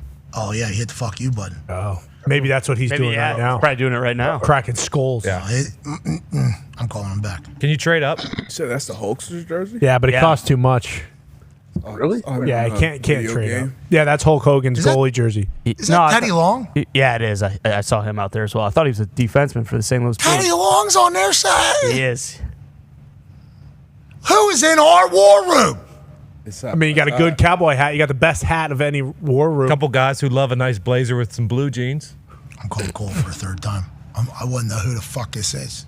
I think third time your phone treats as emergency and doesn't let you FU it. Do not disturb. He's going to be so mad he's in a meeting. Yeah. That's bullshit. Cole, yeah. Turn me off the... Didn't answer. Nothing. So he has hearing aids, so he can put his phone right to his hearing aids. So it's like built-in... Bluetooth. Are we all going to need those? Yeah, AirPods. Yeah. Are we all going to need those? I think so. I thought. I'm assuming I'm definitely going to. For how loud I like to keep it to. You do like it very loud. I like to hear everything. Yeah. I like to hear if I'm breathing in a mic or if I can hear, a GM. Yeah. So everybody else can do that. But I was going to tell him to put me in your brain. Yeah. We don't need to outside hear this, but we need a motivational speech to our fucking front office. All right, so that's happening tonight. Let's go. Can we not draft The Rock? More draft, like they're going to draft tonight again. How many times did they draft it? It's the last round. Just like the NFL. It's multiple day nights. 3. Yeah. Yeah. It's Can someone refuse? Like, say they don't want to go, they want to go SmackDown over Raw. Or Raw I mean, over I'm SmackDown? sure there has been a Eli Manning situation before in the WWE draft. Maybe one happens tonight. Somebody gets drafted away from Raw, and they go, "We don't want to leave here. We want to stay on Raw. Raw's a good time. Love Raw. We don't go to Fox. That'd be stupid." Yeah. What if that's what somebody says? That'd be cool. Certainly possible. I hope it happens. They need to get Drew McIntyre tonight. Yeah. What if we lose Drew? Who else is going to challenge Punishment Martinez? I think we're. His name's Damian Priest. I know, but listen. He's our my guy. champion. He's my guy now. He is my guy. That man is a superstar. Mm-hmm. He is a supernova that is just going to keep going and going. But if they don't, Here's the Who we available got draft here? pool. Okay. CM Punk. Why don't we draft him? Bronson Reed. He's got Wait, Jade Cargill is still on the board? Whoa. Yeah, how was she up? What are we I don't doing? know. I honestly don't know how it all worked out. Judgment Day. KO's out there still? Maybe there was like a friendly agreement between the two, like, hey, well, let's not do anything crazy here. You know, let's not do anything crazy. Sure. We'll settle this out business-wise. Who can offer better contracts gets the people. So if you don't get picked, you just stay on the existing roster you were on. I hope you don't pick Judgment Day. Better pick up the Connor Creeds. champion. Yeah. Get those Creed brothers. We do need the Creed brothers stat. I don't know what. Stay on the. Ivy Nile. Yeah, they are. Shinsuke. Ivy Nile's a Creed brother. Shinsky. I don't know. I think she's a part of the Creed brothers. Okay. You know, like I'm just asking. you know, like the brothers Osborne is a band. Okay. Gunther's still out there? That makes more sense. Gunther's available. Why didn't we draft Gunther? And you get Ludwig with him. Oh, well, that's probably why then. You could draft Imperium together. So it looks like It's Ludwig. it looks like Friday had its draft pool, so you can only draft from these guys on Friday. And now on Monday, this opens up. Okay. Tell them not to draft Final Testament. I don't like those guys. Why don't you like them? Why? I just don't, and I don't want to see them on Mondays. Tell you what, I went to that Raw in Chicago. You need to get Giovanni Vinci immediately. He lost. He's a superstar. Yeah, but his Oh, traps why is are, that tone? his traps are to his ears, and he's a good paisan. You know, he's actually, I learned this, part of northern Italy. Yeah, you can tell by his look. Speaks German. I don't love that. Wow. What are you talking about? Of course. He also speaks Italian, Okay. but I believe there is a. Love that. I didn't know this about Italy. There is a portion, I guess. Up there. I don't know if it's back in the day and he was like kayfabing me for whatever the gimmick is, but I guess there is a part. Oh. I didn't even. Like The Northwest Ohio, those people like Michigan, kind of like The that. Italians aligned with the wrong side one time. Man, it was pretty big time. One time. Pretty big time. Tell it to Jesus Christ. Oh, yeah. Because you guys killed him. No. Good call. Wow. I mean, technically, that It was- battle's still being waged. So Amen. Thanks to the Italians. Jesus Christ ain't dead. More importantly, it was He's alive in all of us. It was the Romans, and they were higher. Well said. Even Very better. true. Maybe. He just risen. I hope so. First pick tonight for Raw better be Chelsea Green and Piper Niven. That's all I know. Couple dogs. I mean, how does it work? I don't know. They can just poach. Let's say they do try to take that tag team, which is back and That would ready to for shoot suck. run through the rules of the draft. Champions on each brand will be protected and are not eligible to be drafted. As a result, Damian Priest, Becky Lynch, Awesome Truth, and Sami Zayn will remain on Raw. Cody Rhodes, Bayley, Eitan, Dahn under. Aldous called him Akon Dahn under. I like that. I thought it was so good. That's good. I laughed so hard. Logan Paul, who will be on Monday Night Raw tonight, who will remain on SmackDown. Even though their status as champions allows them to go to both brands, women's tag team champions Asuka and Kairi Sane are eligible to be drafted. Ooh. Friday SmackDown will feature first 4 rounds. Monday's Raw will feature 6 rounds of draft picks. That's that extra hour, brother. What's a big pop in the back there?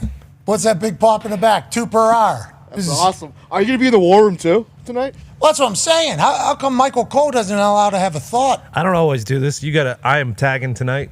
Must watch. The draft? Holy shit, Yeah. Tony. Slow it down, brother. All right, well, I got to get to it. Super Bowl, okay, national championship, and the Monday Night Raw draft. WWE draft. Not Friday. Final round. Not even Friday. Yeah. Final round. No. Tag it. Tag it. No. The Chiefs and we're going to Kansas City for Monday Night Raw, the home of the new draft. Ian Rappaport's reporting No more champagne problems. The Chiefs and All-Pro and Pro Bowl tight end Travis Kelce have agreed to terms on a new 2-year contract extension to make him the NFL's highest-paid tight end. Yeah! The deal was done by his longtime agent Mike Simon, now with Milk Honey Sport. Nice. Milk Honey Sport. Milk Honey Sport. Fascinating name for an agency, but nonetheless, Travis Kelce, who had taken pay cuts in the past to potentially open up more space in the salary cap, has obviously produced, is now a multiple-time Super Bowl champion, a world icon, a podcast host, and now highest paid tight end in history. Congratulations, Travis. Yeah, Kel. That's so high school, isn't it? That's so high school, AJ. I mean, what was he before this deal? What in line of tight ends on the list? Where was he? I think he was down because remember he did the salary cap gymnastics. Team-friendly deals, right? He says some team-friendly. Yeah, he had already earned over $100 million. Mm-hmm. Congrats, brother. Not a baby. I mean, it's nothing in your household, but no, still a good chunk. Still good. Yeah, he was fourth behind Darren Waller, T.J. Hawkinson, and George Kittle. Darren Waller makes $17 a year. Is he still playing or what? Do we know? We do not. TBD. Anybody knows? Okay. I haven't heard anything about him lately. Travis, good for you, dude. Let's go, Travis. Played good golf this weekend, too. That's right. He had a good swing. He's a good golfer. Remember, we saw him at that 9th hole, long drive hole out at the American. 15. Yeah.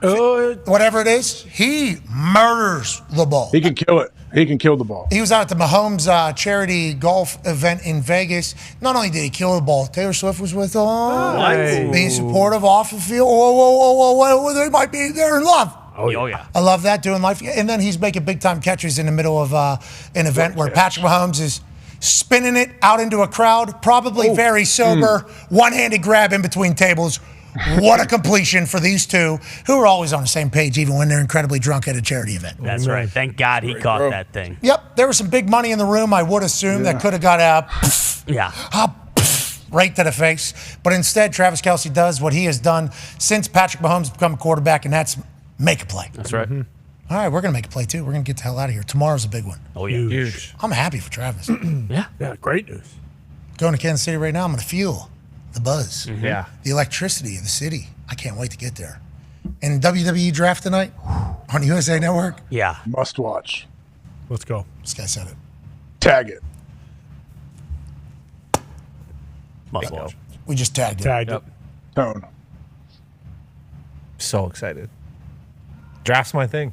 Have you done any scouting? Have you done more scouting than a fucking Raw War Room I just looked at? Or Tons. I could step into that Raw War Room tonight. Oh, boy, that was tough. It's not easy Raw to say. War Room. Yeah, well, Raw is war. Room. Yeah, Raw backwards. another R word. And absolutely dominate the draft tonight. All right, we're going to get the hell out of here. We will see you tomorrow. AJ, great work from back there. Boys in the back, phenomenal work, not only here, but obviously draft night up there in Detroit. Hey, boys. Great work, team. To all the people that built the set and everything, great work. We appreciate it. There was no sound at the beginning to YouTube, which most important part, of that particular. Sure. Most important part. No sound. I guess there was something that was potentially leaned on. Of course. Allegedly. Now, there was no sound in Philly to the crowd. It's because the speakers weren't big enough. They got bigger ones. They turned those things up. But nonetheless, we appreciate everybody's hard work. Hell yeah. Bill Belichick, thank you, pal. Bill Belichick, I don't know if you're going to see this. And if you're not, we'll rip it and we'll send it to you. Great work, Bill. Yeah. Great work, Bill. They're writing articles about Bill Belichick doing the draft now. Yeah. Like everybody. They said he did good, AJ. I thought so in real time. I'm like, Bill Belichick's fucking killing it right now. Legit. And I loved how Bill always would try to bring it back on track. Yeah. We strayed a little bit. He did not falter. He's going right back to diagnosing whoever just got drafted, what the team needs. That was one of my favorite parts. He did it multiple times. If we get back to that board, it's like, whoa, Bill. We're in the middle of something. Check the tape. That's really important here. How about Wow O's the Mentalist, who? Oh, man. Demon. Dominated. Hey. Unreal. He predicted the first, 13 picks? Yep. Is that right? 13 picks. And people are going to say that he somehow gimmicked that. I don't understand how he would have gimmicked that. We were literally right there. That thing was legitimately taped, saran wrapped to Connor's chest. Now, it fell when Connor unwrapped it. Yeah. So everybody's thinking that Connor would be in on it. You think Connor wanted to see that guy succeed? Come on. Legit. AJ cut the cards 3 fucking times. Yep. We were trying to get this guy. That was the whole purpose of it. Yes. You're right. Crazy. AJ cut the cards 3 times. All right, AJ. While Bill Belichick's texting Sean Payton, trying to book him on the show, this guy's doing a trick that we're going to remember for the rest of our lives. Yeah. Pretty much. And Bill's like, Sean Payton, you want him for 10 minutes? Yeah. This guy's right here. AJ's doing what he does in card games. Fuckery. Act like an asshole. Always. Fuckery with the cards. Cuts it 3 times. Cuts it to 1 time. O's goes, do you like it? No, I don't like it. Then you pick it, and then nope. And then pick it again 3rd time. We were trying to get this fucking guy. I think all of us were we not? Yeah, like when you see like magic or different things, you're like, okay, there's something that we don't know. This, I have no clue how any of it. No idea. None of it. The score, the hats. And I tried to reverse psychology and go with the Dolphins and the Chargers, but he got that. The 98. Yeah, before we went on air, this kind of got lost in the whole story because he went through his phone Crazy. and wrote out the name he was looking at in his contact list. So unless he could see through fucking phones, I have no idea how he do that. He comes up to me, give me a number, 0 to 100 or whatever. And in my head, I go 98. I think in my head, 98. Why? No reason for me to pick that number. Absolutely no reason at all. No allegiances to it, nothing. Didn't stray either. First number that popped in my head, 90, I'm going to keep it there. So he writes down like 13. And then he goes, ooh, that's not it. You want something bigger. You want bigger. And I'm like, maybe. As you fucking tell me, bud. And then he writes it down. He goes, what number is it? I'm like, 98. He turns around, fucking 90. I'm like, what is your problem? Yeah. What is this guy's deal? Then the score, 34-27. Yeah, and I like when we met him beforehand or whatever, you know, when he was just like kind of talking to us, like I was in character the whole time. So like I was like, oh, I'm definitely gonna be able to get him because I'm not telling him my real name. I'm not doing any of this shit. Like I'm gonna do what I'm gonna do on the show. And of course, you know, he's like, he had me write it down. I ripped it into 1,000 pieces. He didn't see it. Put it in my suit, like, you know, pocket. Fucking nailed it. Impressive. We don't know what you're doing, but it's something. Something's up. Yeah. Keep an eye He's on not that like guy. he's not extracting info from us either. Where a lot of those people, like they kind of ask you questions and guide you to where they're gonna get you. That's not what he's doing either. Like What is he? He's Honestly. a sorcerer. It's a freak. Because a lot of people are is saying what he calls himself. A mental. O's the mentalist. Yeah. A lot of people are like, this guy's missing out on $1 billion. It's like he's making a lot of money right now, but is it like a pigs get fed, hogs get slaughtered type thing? Probably. I bet. I think there's an authority that comes for him. Imagine if him he starts playing showing cards. Too much. Really? Yeah. Imagine that fucker just playing cards. Yeah. I don't know how it works. Putting a parlay together when he picks the first 13 picks of the draft. What if he did that? His account's probably An NFL flagged. team should hire him. Yeah, what's his deal? What is his AOs? What's going on? I kind of would like to know what Like the Mitt fuck. should hire him next year to do the mock, like quietly, and it'll be Mitt's mock draft. 280,000 views on YouTube, Mitt's mock. Way to go, Mitt. Yeah, congrats, Mitt. Got a text from Stanford Steve. It said, need a Mitt's mock every Friday going forward about anything. Just anything. Just top 10. Okay. At all. I'm in. Just need Mitt to Mitt's do top that. 10 a on raw Fridays draft during the tonight? summer, yeah. Hey, way to go, Mitt. That boy, Hey, Mitt. baby Mitt. Fuck yeah. I think he just said that. Seeing there today. There he is. There we go. Fuck yeah. You. Fuck yeah. You. You. You. No, you. You. No, you. You. No, you, Mitt. You. No, it's you. You. No, you should be saying me, Mitt. It's you.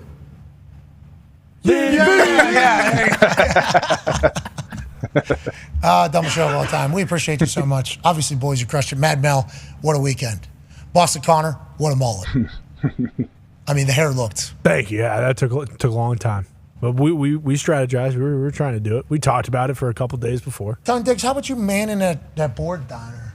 I love manning that board. How about us not trying to tip picks because people are getting pissed and we're also doing network television? I actually got an exciting update for the board next year if we need to. What is it? It's just going to look a lot more advanced, let's say. Oh, Tony. No, let's not do it like a Denver Broncos new uniform type thing. We don't want. if it ain't broke, you know. That's what we had a pretty good draft board. Don't be doing that now. You're a little dramatic like the lights guy. I mean, saying if you wanted to have the guys' pictures and maybe a touchscreen situation.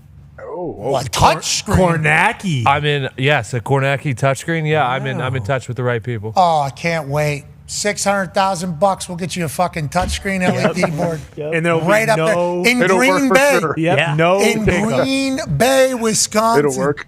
We got it for you. You know what's right behind Pat there? You can get that touchscreen. Would that be good? That'd be great.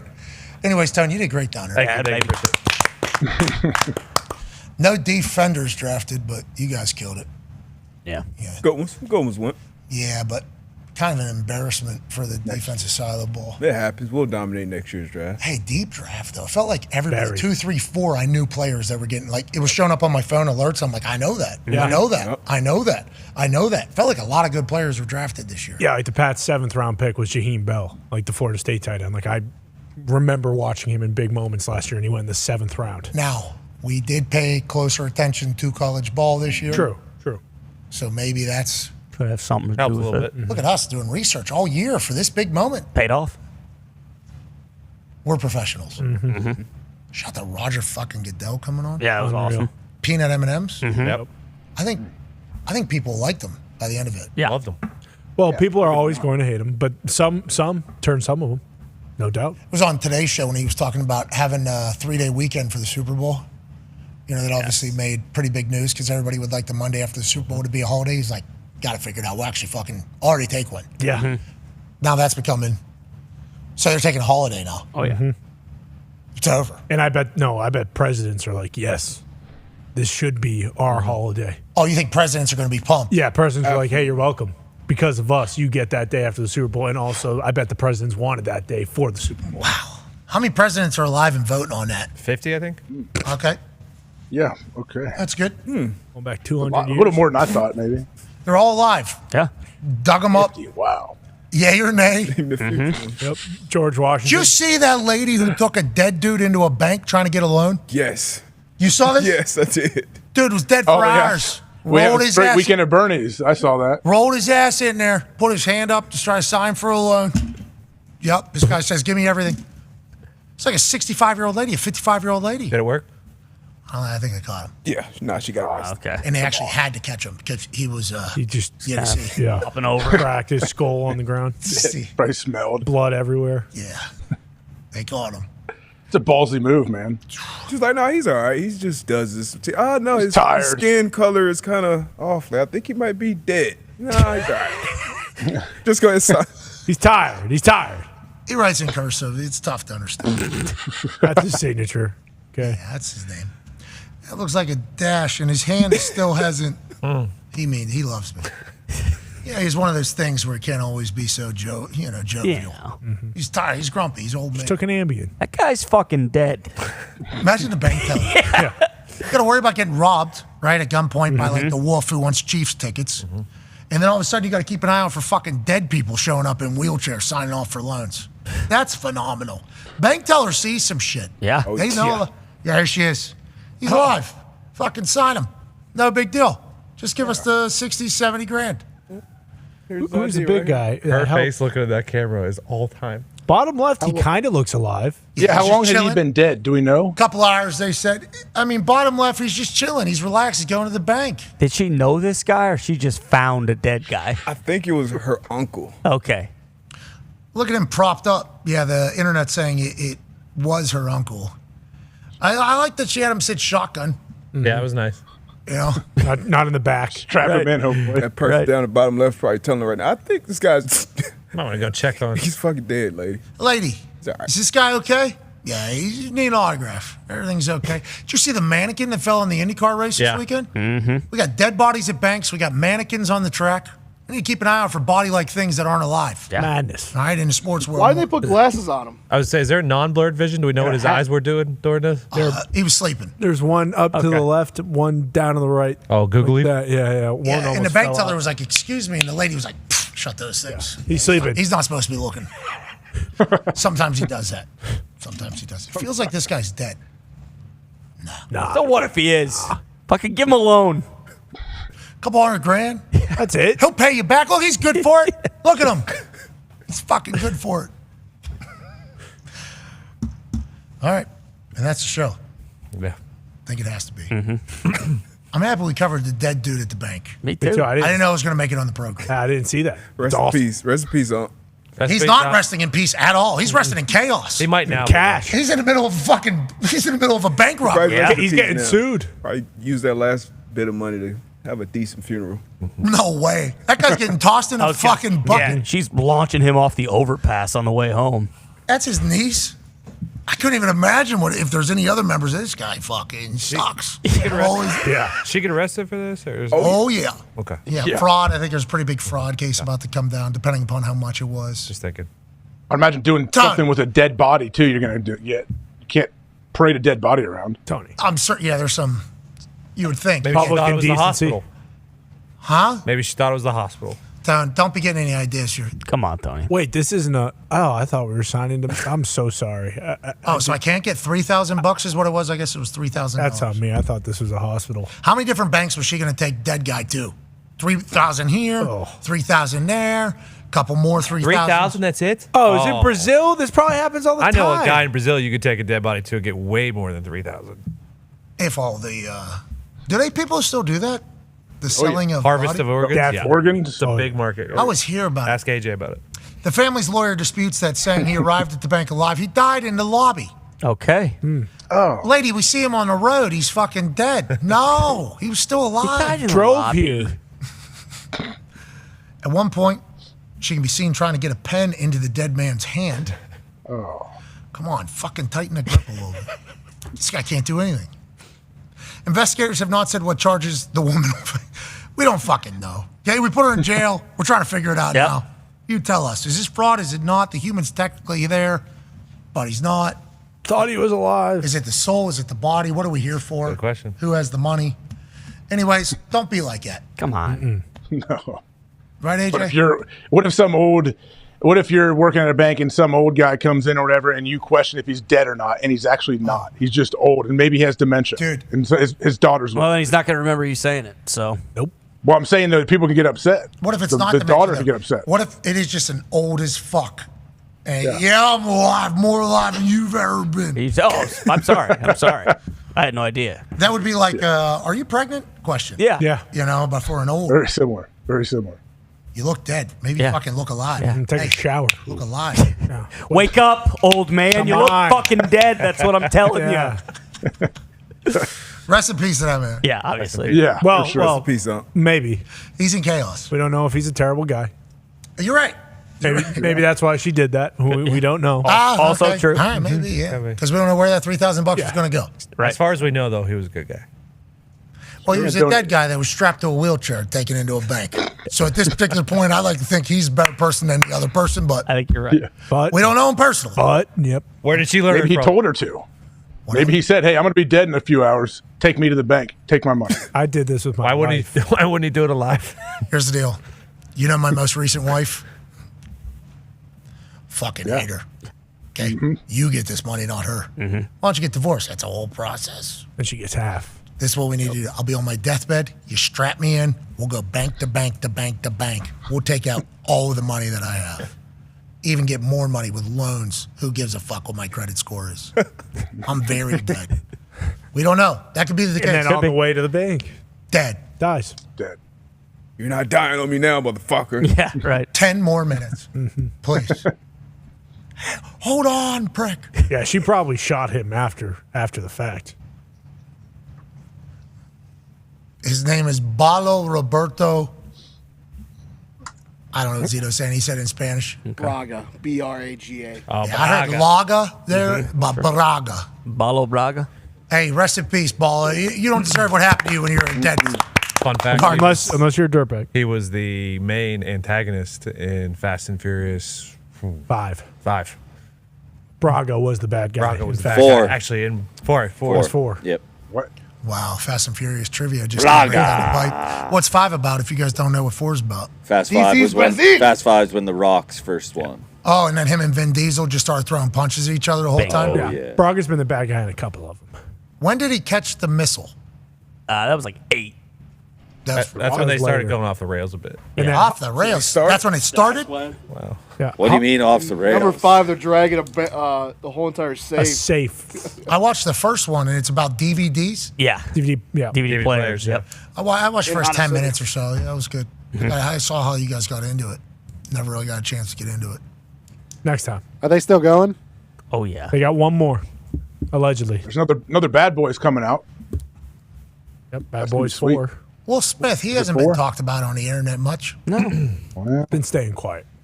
He's coming back. His boy was on the internet. There's a last second week, Will though. Smith He's at alone in the Coachella. city. Yeah. What's that, buddy? There's a second Will Smith Alone in the City coming out as well. I Am Legend. I Am Legend. Alone in the City. It's a prequel with Michael B. Jordan. What? This is real. Or a I couldn't remember the name of the movie, but I said Alone words in the enough that City. you guys knew what I talked about. What about why'd Roan cook Ben Stiller so hard? Boy, oh boy, I saw that. That was uncalled for. I don't know if Is that he meant 'cause that or Sixers? not. That was Yeah. that's a rivalry. That's Sixers, yeah. Sixers Knicks. Yeah. But the Stiller, wow. Okay. That was awesome. Did you see this, AJ? I did not see Roan went after him. Oh, Didn't go after him. I see he Ben put him Stiller down. going crazy on courtside all the time. I didn't see what Roan did. yeah, he's pumped up for the Knicks. Yep. They're all pumped up about the Knicks. Big body Brunson's got a chance to lead them. Mm-hmm. Really got a shot. They're saying here it is. Rich Eisen goes, I honestly never thought there'd be another player who would make me feel about the Knicks the same way Bernard King did. He was wrong. Jalen Brunson. Ben Stiller quote tweets, yes. 666,000 views. Interesting. Then Roan responds, Philadelphia Sixers fan, also co-host of The Pat Bev Pod. with Pat Beverly. All your movies are extremely low effort, copy and paste garbage. Oh no, everything goes wrong for the main character. Who could have seen that happening? And Fokker sounds like fucker. Who could have ever thought of that? Roan is a former battle rapper who could cook anybody at any time if he wanted to and put his mind to it. Talking about a real brilliant savant when it comes to this. And Ben Stiller just, wow, okay. All right. Good response by Ben. Well, he's riding high with the Knicks. He said, I don't got that. I don't need this. Copy and paste garbage. Come on. Roan didn't mean that. No. He Ben meant, Stiller's movies are awesome. I agree. Roan meant every word of that, my brother. Connor. Nick Sixers, it's real. They're both teams that are just trying to get to the Eastern Conference Finals, and end their season there. Against the Celtics. All right. Let's get to a break. We'll be back tomorrow. We can't thank you enough tonight. WWE draft's going to be a big deal. Yeah. Huge. If this goes in, we'll draft Dwayne Johnson. Yes. Oh yeah, sweet. Final boss. Yes. Oh, shit. This goes in, we're drafting Stone Cold Steve Austin. Okay. Yes. Oh, no. You get Mankind? I still don't understand. Hogan. Tribal Chief. Mankind. opting out. Dongo. I don't know if Fondongo's. All right, He'll Dongo. bring him. Gilbert. Is Val Venus still doing it? Gilbert. Oh, Dongo. Okay. Welcome back, Dongo. Dongo it is. Yeah. Welcome back.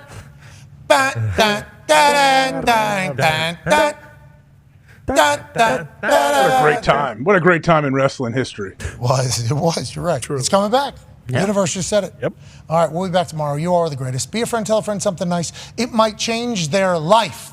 We're in this thing together as a team. Hell yeah. Speaking of team on me, I got to do this with the team, Oh, nice. Oh, yeah. the gold team. I gave them a little speech in the locker room beforehand. I pieced some words together. It wasn't my greatest motivation, but the boys were already ready. The hay was in the barn. And, team on me. All right, team on three. 1, 2, 3. Team. Goodbye.